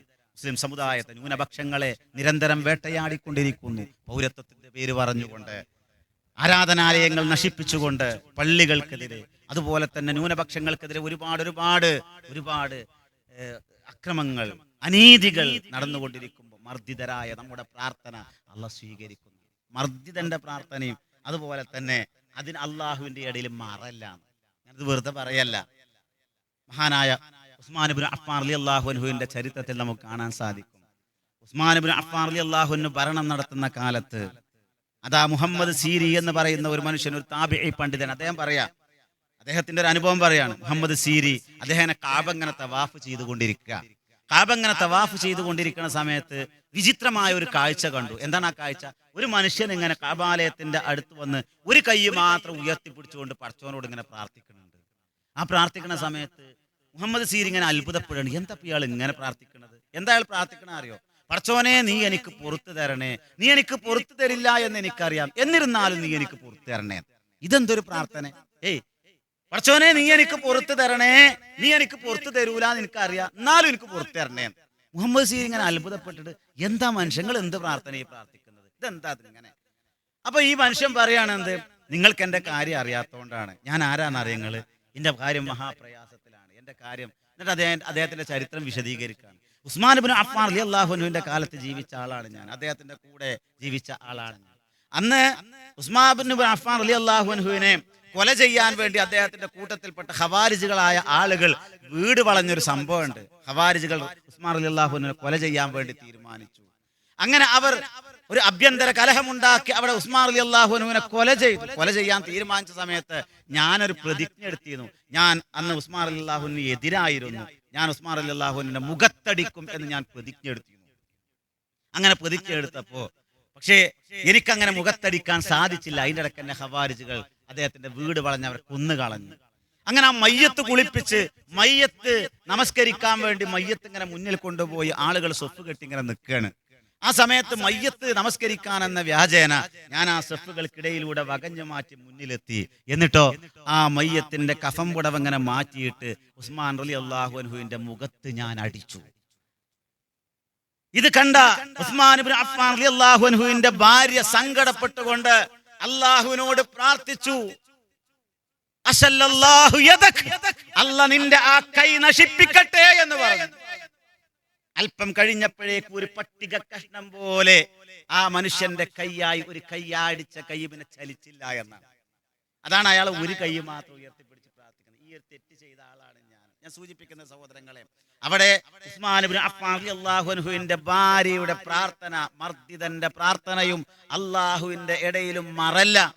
മർദ്ദിതനായ ആള് പ്രാർത്ഥിച്ചാൽ കാർമേഘങ്ങൾക്ക് മുകളിലൂടെ ആകാശത്തേക്ക് ആ പ്രാർത്ഥന ഉയർന്ന് അല്ല പറയും, ഇതിന് ഞാൻ പരിഹാരം നൽകുമെന്ന്. അല്പം താമസിച്ചാണെങ്കിലും പരിഹാരം നൽകുമെന്ന്. പ്രിയമുള്ളവരെ, പ്രാർത്ഥിക്കണം. മർദ്ദിതന്റെ പ്രാർത്ഥനക്ക് അല്ലാഹു തആല ഉത്തരം നൽകും. നമ്മൾ പ്രാർത്ഥിക്കേണ്ടതുണ്ട്. മാത്രമല്ല, അള്ളാന്റെ പ്രവാചകൻ പറഞ്ഞു, നീതിമാനായ ഭരണാധികാരിയുടെ പ്രാർത്ഥന അല്ലാഹു തആല സ്വീകരിക്കും. മക്കൾക്ക് വേണ്ടി മാതാപിതാക്കളുടെ പ്രാർത്ഥന അല്ലാഹു തആല സ്വീകരിക്കും. മാതാപിതാക്കൾക്ക് വേണ്ടി മക്കളുടെ പ്രാർത്ഥന അല്ലാഹു തആല സ്വീകരിക്കും. യാത്രക്കാരന്റെ പ്രാർത്ഥന അല്ലാഹു തആല സ്വീകരിക്കുമെന്നാണ്. ഇതൊക്കെ തള്ളപ്പെടാത്ത പ്രാർത്ഥനകളാണ്. അതുകൊണ്ട് ഞാൻ നിങ്ങളും ആലോചിക്കുക, നമ്മുടെ പ്രാർത്ഥനകൾ ഈ രൂപത്തിലായി തീരുന്നുണ്ടോ എന്ന് നമ്മൾ ഓരോരുത്തരും ആലോചിക്കേണ്ടതുണ്ട് സഹോദരങ്ങളെ. ഞാൻ അവസാനിപ്പിക്കുകയാണ്. പ്രാർത്ഥനയുടെ ചില അദബുകൾ കൂടെ നിങ്ങളുടെ ശ്രദ്ധയിൽപ്പെടുത്താണ്. നമ്മളൊക്കെ പ്രാർത്ഥിക്കലുണ്ട്. പ്രാർത്ഥിക്കുമ്പോൾ നമ്മളങ്ങോട്ട് പ്രാർത്ഥിക്കുക എന്നുള്ളതല്ല. പ്രാർത്ഥിക്കുമ്പോൾ നമ്മൾ ചെയ്യേണ്ട ചില അദബുകളുണ്ട്. പറ്റുമെങ്കിൽ ഊന്നെടുത്തിട്ട് പ്രാർത്ഥിക്കുക, ഖിബിലക്ക് നേരെ തിരിഞ്ഞു നിന്ന് പ്രാർത്ഥിക്കുക. മാത്രമല്ല, പ്രാർത്ഥിക്കുമ്പോൾ നമ്മൾ ചെയ്യേണ്ട ഏറ്റവും പ്രധാനപ്പെട്ട ഒരു കാര്യമാണ് ഹംദും സ്വലാത്തും ചൊല്ലിക്കൊണ്ട് പ്രാർത്ഥന തുടങ്ങുക. നമ്മൾ പ്രാർത്ഥിക്കുമ്പോൾ എന്ത് ചെയ്യുക? അൽഹംദുലില്ലാ അല്ലാഹുമ്മ സ്വല്ലി അലാ മുഹമ്മദിൻ വഅലാ ആലി മുഹമ്മദ് കമാ സ്വല്ലൈത അലാ ഇബ്രാഹിം വഅലാ ആലി ഇബ്രാഹിം എന്ന ആ തഹിയ്യാത്തുൽ ഇബ്രാഹിമി സ്വലാത്തില്ലേ, അത് ആദ്യം ചൊല്ലുക. എന്നിട്ട് നമുക്ക് അറിയുന്ന പ്രാർത്ഥനകളൊക്കെ അറബിയിൽ അറിയുന്നത് അറബിയിൽ പ്രാർത്ഥിക്കുക. ഹൃദയത്തിന്റെ ഭാഷയിൽ നമ്മൾ ബാക്കിയുള്ള കാര്യങ്ങളൊക്കെ പഠിച്ചവനോട് പ്രാർത്ഥിക്കുക. അത് പ്രാർത്ഥനയുടെ ഒരു മര്യാദയാണ്, അദബാണ്, റസൂലുള്ളാഹിന്റെ ഒരു മാതൃകയാണ്. ഹംദും സ്വലാത്തും ചൊല്ലിക്കൊണ്ടാകെ പ്രാർത്ഥിക്കുക. ഇതൊക്കെ നമ്മൾ ശ്രദ്ധിക്കേണ്ട കാര്യങ്ങളാണ് സഹോദരങ്ങളെ. അതുപോലെ ആത്മാർത്ഥതയോടെ പ്രാർത്ഥിക്കുക, കഴിയെങ്കിലും ഉളോടുകൂടെ പ്രാർത്ഥിക്കുക. അങ്ങനൊക്കെ നമ്മൾ ഓരോരുത്തരും പ്രാർത്ഥിക്കുക. മാത്രമല്ല, സ്വന്തം കാര്യത്തിന് വേണ്ടി മാത്രം പ്രാർത്ഥിക്കുന്നതിനപ്പുറം പൊതുവായിട്ട് പ്രാർത്ഥിക്കുക. നമ്മുടെ നാടിന്റെ നന്മയ്ക്ക് വേണ്ടി, അതുപോലെ തന്നെ കുടുംബത്തിന്റെ നന്മയ്ക്ക് വേണ്ടി അങ്ങനെയൊക്കെ പ്രാർത്ഥിക്കുക. ദുനിയാവിന് വേണ്ടി മാത്രം പ്രാർത്ഥിക്കലല്ല, പരലോകത്തിന് വേണ്ടിയിട്ടും പ്രാർത്ഥിക്കുക, നരകമോചനത്തിന് വേണ്ടി പ്രാർത്ഥിക്കുക. ആത്യന്തികമായി സഹോദരങ്ങളെ, നമ്മളെ അല്ലാഹു തആല സ്വർഗത്തിലെത്തിച്ചേരാൻ, അതിലെത്തിച്ചേരാൻ വേണ്ടിയിട്ടുള്ള പ്രാർത്ഥനയാണ് പ്രാർത്ഥിക്കേണ്ടത്. ഞാൻ അവസാനിപ്പിക്കുക. നമ്മളൊക്കെ മരിക്കും സഹോദരങ്ങളെ, നമ്മളൊക്കെ മരിക്കാനുള്ള ആൾക്കാരാ. നിങ്ങൾ ആലോചിച്ച് നോക്കൂ. ഇപ്പൊ ഞാൻ ഈ നിൽക്കുന്ന ഈ സ്റ്റേജ്, ഈ സ്ഥാപനങ്ങൾ, ഇതിലൊക്കെ സ്ഥാപക നേതാക്കന്മാരായ ഒരുപാട് ആൾക്കാരുണ്ടാകും. ഇതിനു വേണ്ടി സാമ്പത്തികമായും അതുപോലെ തന്നെ പ്രയത്നം കൊണ്ടൊക്കെ പ്രവർത്തിച്ച നമ്മുടെ മുൻഗാമികളായ ഒരുപാട് ആൾക്കാരുണ്ടാകും. അവരൊക്കെ അടയാളപ്പെടുത്തി ഒരുപാട് സംഭാവനകൾ നൽകിയ ആൾക്കാർ, അവർ പ്രവർത്തിച്ച ആൾക്കാർ. നമ്മളും ഈ ചിത്രത്തിൽ നിന്ന് മെല്ലെ ഇങ്ങനെ തുടച്ച് നീക്കപ്പെടും. ഓരോ ദിവസവും നമ്മുടെ ആയുസ്സിലെ ഓരോ സമയവും ഇങ്ങനെ നഷ്ടപ്പെട്ടുകൊണ്ടിരിക്കുകയാണ്. ഇങ്ങനെ നഷ്ടപ്പെട്ടുകൊണ്ടിരിക്കുമ്പോൾ നമ്മൾ ആലോചിക്കുക, നമുക്ക് തിരിഞ്ഞു നോക്കുമ്പോൾ എന്താണുള്ളത്? ഞാനിവിടെ ജീവിച്ചിരുന്നു എന്നതിന് എന്താണ് നമ്മളെ നല്ല രൂപത്തിൽ സൽകീർത്തിയോടുകൂടെ ഓർക്കാൻ എന്താണ് അവശേഷിച്ചിട്ടുള്ളത്? നമുക്ക് വേണ്ടി ആൾക്കാർ പ്രാർത്ഥിക്കാൻ എന്താണ് നമ്മൾ ബാക്കി വെച്ചിട്ടുള്ളത്? നമ്മൾ ആലോചിക്കേണ്ടതല്ലേ? നമ്മുടെ കുടുംബത്തിൽ നമ്മുടെ മക്കൾ നമുക്ക് വേണ്ടി പ്രാർത്ഥിക്കണം, നല്ല ഓർമ്മകൾ ഉണ്ടാവണം. മഹാനായ ഇബ്രാഹിം നബി അലൈഹി സ്വലാത്തു വസ്സലാം അതേ തൻ്റെ മക്കൾക്ക് വേണ്ടി പ്രാർത്ഥിച്ചു. സഹോദരങ്ങളെ, പിൽക്കാലക്കാരിൽ സൽകീർത്തി ഉണ്ടാക്കണേ എന്ന് പ്രാർത്ഥിച്ചു. അതുകൊണ്ട് നമ്മളും പ്രാർത്ഥിക്കണം, നമ്മളും പ്രവർത്തിക്കണം, നന്മ ചെയ്യണം. നമ്മൾ ഈ ശ്വാസം നിലക്കുന്നതിൻ്റെ മുമ്പേ ഞാൻ നേരത്തെ സൂചിപ്പിച്ചില്ലേ സഹോദരങ്ങളെ, എല്ലാം അവസാനിപ്പിച്ചു പോകുമ്പോൾ ആ ഖബറിൽ കൊണ്ടുപോയി വെച്ച് കഴിഞ്ഞാൽ പിന്നെ നമ്മളോട് ചോദിക്കുന്ന ചോദ്യങ്ങളുണ്ട്. നമുക്ക് വേണ്ടി ആളുകൾ മയ്യത്ത് നമസ്കരിക്കുന്ന രംഗമുണ്ട്. ആ മിഹ്റാബിൽ നമ്മുടെ മയ്യത്ത് ഇങ്ങനെ കൊണ്ടുപോയി വെക്കൂലേ? അങ്ങനെ കൊണ്ടുപോയി വെക്കുമ്പോൾ വെറുതെ ഒരു വർത്താനം പറയലുണ്ട്. എന്താ വർത്താനം? ഇതാ, ഈ മനുഷ്യൻ നമ്മൾ മരിച്ചുപോയ മനുഷ്യനാണ്, ഇയാൾ എത്തുന്ന വാക്കാലോ പ്രവർത്തിയാലോ വല്ലതും സംഭവിച്ചു പോയിട്ടുണ്ടെങ്കിൽ ഈ അവസ്ഥ ഓർത്ത് നിങ്ങളൊക്കെ പൊരുത്തപ്പെട്ടു കൊടുക്കണം കേട്ടോ എന്ന് പറയും. സഹോദരങ്ങളെ, അതോടെ എല്ലാവരും പൊരുത്തപ്പെടുമോ? ഇല്ലല്ലോ. ഈ മരിച്ചടക്കണ മനുഷ്യൻ പൊരുത്തപ്പെട്ടു കൊടുക്കേണ്ട ഒരുപാട് ആൾക്കാർ ആ സ്വപ്പിൽ നിൽക്കുന്ന ആൾക്കാരുണ്ടാവൂലേ?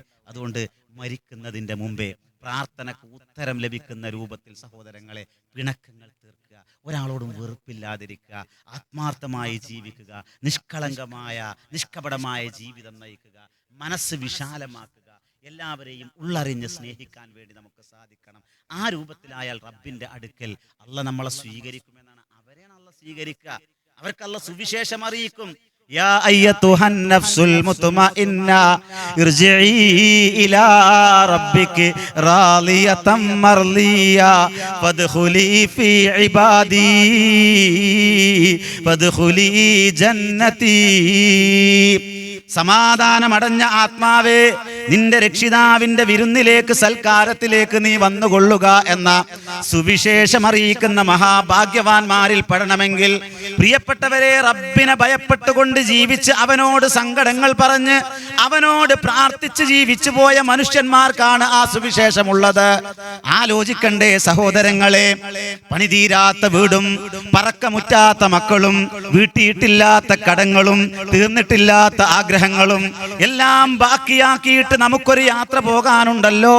ജീവിതത്തിൽ എല്ലാം ബാക്കിയാക്കിയിട്ട് നമ്മൾ അങ്ങ് യാത്ര പോകും. തന്റെ മക്കളതാ പറക്കമുറ്റാത്ത മക്കളാണ്. ഞാൻ ഈ സെക്കൻഡിലെങ്ങാനും മരണപ്പെട്ടാൽ എന്റെ മക്കൾ യതീമാണ്, അതുകൊണ്ട് നാദാ അല്പം കൂടി നീട്ടിക്കൊണ്ട എന്ന് പറയാൻ പ്രിയപ്പെട്ടവരെ നമുക്ക് അവകാശമുണ്ടോ? അല്ലാഹ് ആ സമയം എത്തിക്കഴിഞ്ഞാൽ നമ്മളെ തിരിച്ചു വിളിക്കുമല്ലോ. വീടിന്റെ പണി പൂർത്തിയായിട്ടില്ല, പണി പൂർത്തിയായി, ഒരാഴ്ചയെങ്കിലും ഞാൻ അതിൽ കഴിയട്ടെ എന്ന് പറയാൻ സാധിക്കുമോ? പ്രിയപ്പെട്ടവരെ,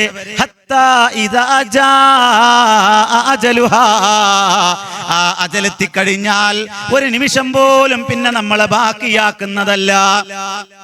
ആ സമയമായാൽ നമ്മൾ യാത്ര പോകേണ്ടതാണ്.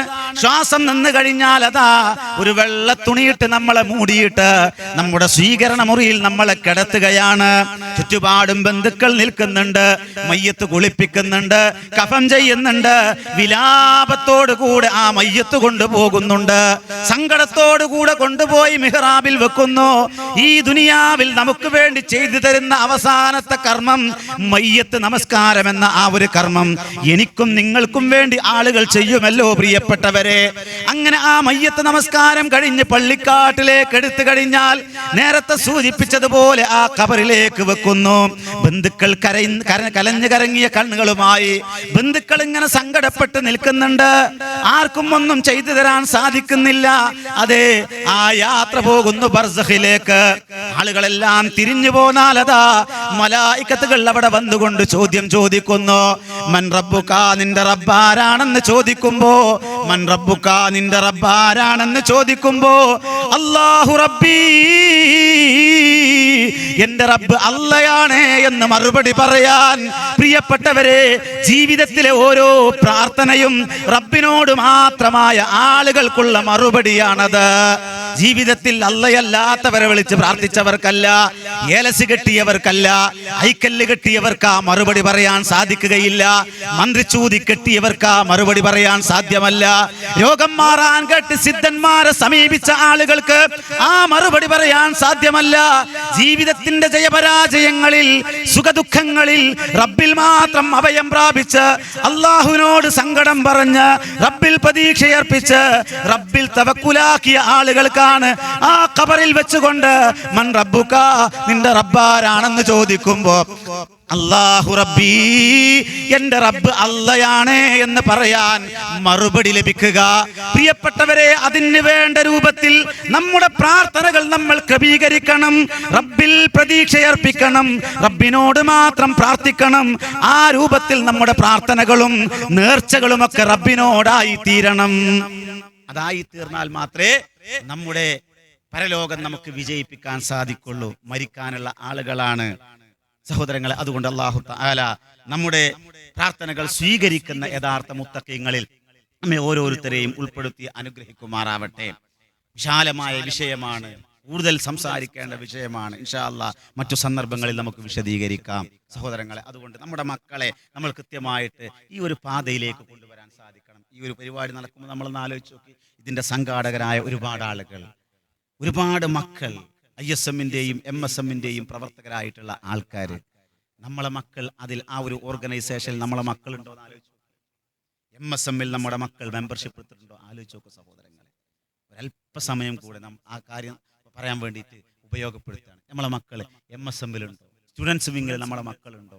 ഇപ്പോഴത്തെ അവധിക്കാല ക്യാമ്പുകൾ നടന്നുകൊണ്ടിരിക്കുന്നു പല സ്ഥലങ്ങളിലും. നമ്മളെ മക്കൾ അതിലുണ്ടോ? വെക്കേഷൻ കാലമാണ് സഹോദരങ്ങളെ. ധാർമ്മികമായ വിദ്യാഭ്യാസം നൽകാൻ നമ്മുടെ മക്കൾ ഈ നാട്ടിൽ സന്നദ്ധരായിക്കൊണ്ട് വഴിതെറ്റി പോകേണ്ട നാൽക്കവലകളിൽ ലഹരി ഉപയോഗിച്ചുകൊണ്ട് കഴിഞ്ഞുകൂടേണ്ട ഒരുപാട് മക്കൾ, അതൊക്കെ ഒഴിവാക്കിയിട്ട് ദീനീ രംഗത്ത് സജീവമായ ഒരുപാട് മക്കൾ, അവർക്ക് നമ്മൾ പ്രേരണയാവേണ്ടേ? പിന്തുണ നൽകണ്ടേ? ആ പാതയിലേക്ക് നമ്മളെ മക്കൾ വരണ്ടേ? പ്രാർത്ഥന മാത്രം മതിയോ സഹോദരങ്ങളെ? അതാണ് ഞാൻ ആമുഖമായി ഓതി കേൾപ്പിച്ച ആയത്ത്. നമ്മൾ പ്രാർത്ഥിക്കണം, റബ്ബനാ ഹബ് ലനാ മിൻ അസ്വാജിനാ വദുരിയാതിനാ ഖുറത അഅ്യുൻ വജഅൽനാ ലിൽ മുത്തഖീന ഇമാമ. ആ മുത്തഖീങ്ങൾക്ക് ഇമാമായി നിൽക്കാൻ നമ്മുടെ മക്കൾ ഉണ്ടാവണം, നമ്മൾ ഉണ്ടാവണം. നമ്മൾ സഹോദരങ്ങളെ ഈ പ്രവർത്തനങ്ങളിൽ അവർക്ക് പ്രേരണയായിട്ട്, പിന്തുണയായി, അവരുടെ കൂടെ ഒരു സപ്പോർട്ടായിട്ട് നമ്മൾ ഉണ്ടാവണം, നമ്മുടെ മക്കൾ ഉണ്ടാവണം. ഓരോ 15 വയസ്സ് കഴിഞ്ഞ ഒരു 35-45 വയസ്സിനിടയിലുള്ള മുഴുവൻ ആളുകളും ഈ സംവിധാനത്തിൽ ഇതിലെല്ലാവരും ഭാഗവാക്കാകണം എന്നാണ് പറയാനുള്ളത്. സഹോദരങ്ങൾ, എന്തിനാണ്? സ്വർഗം ലഭിക്കാൻ വേണ്ടിയിട്ടാണ്. നമ്മളിങ്ങനെ പരലോകത്തേക്ക് പോകുമ്പോൾ പടച്ചോന്റെ മുന്നിൽ നമ്മുടെ മക്കൾ പരാതി പറയും. ചിലപ്പോൾ പടച്ചോനെ, എൻ്റെ അമ്മയും വാപ്പയൊക്കെ ഖുർആൻ ക്ലാസ്സിനൊക്കെ പോയിരുന്ന ആൾക്കാരാണ്, ഖുതുബ കേട്ടിരുന്ന ആൾക്കാരാണ്, പക്ഷെ ഓല് ഞങ്ങൾ തെറ്റ് ചെയ്തപ്പോൾ ഒന്നും ഞങ്ങൾക്ക് പറഞ്ഞു തന്നില്ല, ഞങ്ങളെ തിരുത്തിയില്ല എന്ന് പറയുമ്പോൾ സഹോദരങ്ങളെ നമുക്കൊന്നും മറുപടി പറയാണ്ടാവില്ല. സുബഹിക്ക് പള്ളിയിൽ പോകുമ്പോഴേ നമ്മുടെ മക്കളെ വിളിച്ചുണർത്തണം. നമ്മൾ സുബഹിക്ക് പള്ളിയിൽ ഉണ്ടാകണം സഹോദരങ്ങളെ. ആ സമയത്ത് നമ്മൾ എണീക്കണം എന്നിട്ട് നമ്മുടെ മക്കളെ വിളിച്ചുണർത്തണം. അങ്ങനെ ദീനീ രംഗത്ത് സജീവമാകണം. ആ സമയത്ത് കുടുംബസമേത റബ്ബിനോട് പ്രാർത്ഥിക്കണം. അങ്ങനെ പ്രാർത്ഥിച്ചും പ്രവർത്തിച്ചും സ്വർഗം ലഭിക്കുന്ന രൂപത്തിൽ നമ്മുടെ പ്രവർത്തനങ്ങൾ നമ്മൾ സജ്ജീകരിച്ച് റബ്ബിന് കാണിച്ചു കൊടുക്കണം. അല്ല നമ്മളെ കുറിച്ച് അഭിമാനം പറയണം. എന്റെ അടിമ, അതേ ഹമിദനി അബ്ദി, എന്റെ അടിമ ഇതാ എന്നെ സ്തുതിച്ചിരിക്കുന്നു, അവൻ എന്താ വേണ്ടേച്ച ഞാനത് കൊടുത്തിരിക്കുന്നു എന്ന് പറയത്തക്ക രൂപത്തിൽ നമ്മളെ അല്ല പരിഗണിക്കണമെങ്കിൽ പ്രിയപ്പെട്ടവരെ നമ്മൾ അല്ലാഹുവിലേക്ക് അടുക്കണം. അല്ലാഹു തആല ആ രൂപത്തിൽ പ്രാർത്ഥന സ്വീകരിക്കുന്ന, സ്വർഗം ലഭിക്കുന്ന, പരലോകത്ത് പ്രവാചകന്മാരുടെ കൂടെ, സുദീഖീങ്ങളുടെ കൂടെ ഏറ്റവും നല്ല രൂപത്തിൽ സ്വർഗീയ ആരാമങ്ങളിൽ വിഹരിക്കാൻ സാധിക്കുന്ന മഹാഭാഗ്യവാന്മാരിൽ അള്ളാഹു നമ്മെ ഏവരെയും ഉൾപ്പെടുത്തി അനുഗ്രഹിക്കുമാറാവട്ടെ. പ്രത്യേകം പ്രാർത്ഥിക്കാൻ വേണ്ടി ആവശ്യപ്പെട്ടത് ഒരു സഹോദരൻ, അദ്ദേഹത്തിന്റെ മാതാവ് ഇവിടെ ആശുപത്രിയിൽ കഴിഞ്ഞുകൂടുകയാണ്, ചികിത്സയുമായിട്ട് ആശുപത്രി കഴിഞ്ഞുകൂടാണ്. അദ്ദേഹത്തിന്റെ മാതാവിന് വേണ്ടിയിട്ട് പ്രാർത്ഥിക്കാൻ വേണ്ടി ആവശ്യപ്പെട്ടിട്ടുണ്ട്. ആ സഹോദരിയുടെ അസുഖം എത്രയും പെട്ടെന്ന് അല്ലാഹു തആല ശിഫയാക്കി കൊടുക്കുമാറാവട്ടെ. പൂർണ്ണ ആരോഗ്യത്തോടുകൂടെ ജീവിതത്തിലേക്ക് തിരിച്ചു വന്ന് കുടുംബത്തോടൊപ്പം സമാധാനത്തോടുകൂടെ ജീവിക്കാൻ അല്ലാഹു തആല ആയുരാരോഗ്യ സൗഖ്യം പ്രദാനം ചെയ്യുമാറാവട്ടെ. അല്ലാഹുവേ, ഞങ്ങളിൽ നിന്ന് വന്നുപോയിട്ടുള്ള ചെറുതും വലുതുമായ എല്ലാ തെറ്റുകളും കുറ്റങ്ങളും നിന്റെ മഹത്തായ ഫضل കൊണ്ട് നീ പുറത്തു മാപ്പാക്കി തരണേ റബ്ബേ. അല്ലാഹുവേ, നിന്റെ ഈ കലിമത്ത്, നിന്റെ ഈ കലാം പ്രബോധനം ചെയ്യാൻ വേണ്ടി, ഇതിനു വേണ്ടി ഇവിടെ സാമ്പത്തികമായും ശാരീരികമായും പ്രാർത്ഥന കൊണ്ടുമൊക്കെ ഇതിനു വേണ്ടി പ്രയത്നിച്ചിട്ടുള്ള, പ്രവർത്തിച്ചിട്ടുള്ള, പിന്തുണച്ചിട്ടുള്ള മുഴുവൻ സഹോദരി സഹോദരന്മാർക്കും നാദാ അർഹമായ പ്രതിഫലം നീ പ്രദാനം ചെയ്യണേ റബ്ബേ. അല്ലാഹു, ഞങ്ങളുടെ ഈ സംസാരവും ഈ ഇരുത്തവുമൊക്കെ നാളെ പരലോകത്ത് സ്വർഗം ലഭിക്കാൻ തക്ക രൂപത്തിൽ ഞങ്ങളിൽ നിന്ന് നീ കബൂൽ ചെയ്യണേ റബ്ബേ. അല്ലാഹു, ഞങ്ങളുടെ കുടുംബങ്ങളിൽ കൺകുളിർമയും സന്തോഷവും നീ പ്രദാനം ചെയ്യണേ നാദ. അല്ലാഹുവെ, ചൂടിന്റെ കാഠിന്യം കൂടി വരികയാണ് റബ്ബേ. ജലാശയങ്ങൾ വറ്റിക്കൊണ്ടിരിക്കുന്നു, ജന്തുമൃഗാദികൾ അതാ ദാഹിച്ചു വലയുകയാണ് റബ്ബേ. നിന്നെ കൊണ്ടല്ലാതെ ഒരു തുള്ളി വെള്ളം ഈ ഭൂമിയിൽ വീഴ്ത്താൻ വേറെ ഒരു ശക്തിയെ കൊണ്ടും സാധ്യമല്ല റബ്ബേ. നീ മാത്രമാണ് ഞങ്ങൾക്ക് അഭയമായിട്ടുള്ളത് റബ്ബേ. നിന്റെ അനുഗ്രഹമാകുന്ന സമൃദ്ധമായ മഴ നീ ഞങ്ങൾക്ക് വർഷിപ്പിച്ചു തരണേ റബ്ബേ. ചൂടിന്റെ കാഠിന്യം നീ ഞങ്ങൾക്ക് ശമിപ്പിച്ചു തരണേ റബ്ബേ. അല്ലാഹുവേ, നിന്റെ മഴ നീ ഞങ്ങൾക്ക് വർഷിപ്പിച്ചു തരണേ നാഥ. മഴ കൊണ്ട് പ്രയാസപ്പെടുന്ന ഞങ്ങളുടെ UAE സഹോദരങ്ങൾക്ക് നാഥ, അവരുടെ പ്രയാസങ്ങൾ നീ നീക്കിക്കൊടുക്കുകയും ഞങ്ങൾക്ക് നീ മഴ വർഷിപ്പിച്ചു തരികയും ചെയ്യണേ റബ്ബേ. അല്ലാഹുവേ, ഞങ്ങളുടെ കുടുംബങ്ങളിൽ നിന്ന്, ഞങ്ങളുടെ നാടുകളിൽ നിന്ന്, ഞങ്ങളിൽ നിന്ന് മരണപ്പെട്ടു പോയിട്ടുള്ള ഞങ്ങളുടെ മാതാപിതാക്കൾ, ഞങ്ങളുടെ ബന്ധുമിത്രാദികൾ, അവർക്കെല്ലാം നീ മഗ്ഫിറത്തും മർഹമത്തും നൽകി അനുഗ്രഹിക്കണേ റബ്ബേ. ജീവിച്ചിരിക്കുന്ന ഞങ്ങളുടെ മാതാപിതാക്കൾക്ക് ദീർഘായുസ്സും ആരോഗ്യവും മനസ്സമാധാനവും നീ പ്രദാനം ചെയ്യണേ റബ്ബേ. അല്ലാഹുവേ, രോഗികളായ ഒരുപാട് സഹോദരി സഹോദരന്മാർ ആശുപത്രി കിടക്കകളിലും രോഗശയ്യകളിലും കഴിഞ്ഞുകൂടുന്നവരുണ്ട്. അല്ലാഹുവേ, അവരുടെ എല്ലാ രൂപത്തിലുള്ള അസുഖങ്ങളും നീ ശിഫയാക്കി കൊടുക്കണേ റബ്ബേ. കടം കൊണ്ട് പ്രയാസപ്പെടുന്ന ഒരുപാട് സഹോദരി സഹോദരന്മാർ നാഥ, അവരുടെ ബുദ്ധിമുട്ടുകൾ നീ നീക്കി കൊടുക്കണേ റബ്ബേ. ജീവിതത്തിന്റെ വിവിധ മേഖലകളിൽ പ്രവർത്തിക്കുന്ന സഹോദരി സഹോദരന്മാർക്ക് അവരുടെ ജോലികളിൽ, അവരുടെ ഏർപ്പാടുകളിൽ, അവരുടെ കച്ചവടങ്ങളിൽ, അവരുടെ കൃഷികളിൽ ഖൈറും ബർക്കത്തും നീ പ്രദാനം ചെയ്യണേ നാഥ. ഞങ്ങളുടെ കുടുംബങ്ങളിൽ കൺകുളിർമയും സന്തോഷവും നീ പ്രദാനം ചെയ്യണേ നാഥ. അല്ലാഹുമ്മ ഗ്ഫിർ ലിൽ മുഅ്മിനീന വൽ മുഅ്മിനാത്ത് വൽ മുസ്ലിമീന വൽ والمسلمات والأحياء منهم والأموات إنك مجيب الدعوات يا قاضي الحاجات اللهم أجرنا من النار اللهم أجرنا من النار اللهم أجرنا من النار اللهم اسقنا اللهم اسقنا اللهم اسقنا اللهم ربنا آتنا في الدنيا حسنة وفي الآخرة حسنة وقنا عذاب النار اللهم حاسبنا حسابا يسيرا اللهم حاسبنا حسابا يسيرا اللهم حاسبنا حسابا يسيرا ربنا تقبل منا إنك أنت السميع العليم وتب علينا إنك أنت التواب الرحيم والحمد لله رب العالمين أقول قولي هذا أستغفر الله لي ولكم فاستغفروه إنه هو الغفور الرحيم. السلام عليكم ورحمة الله وبركاته.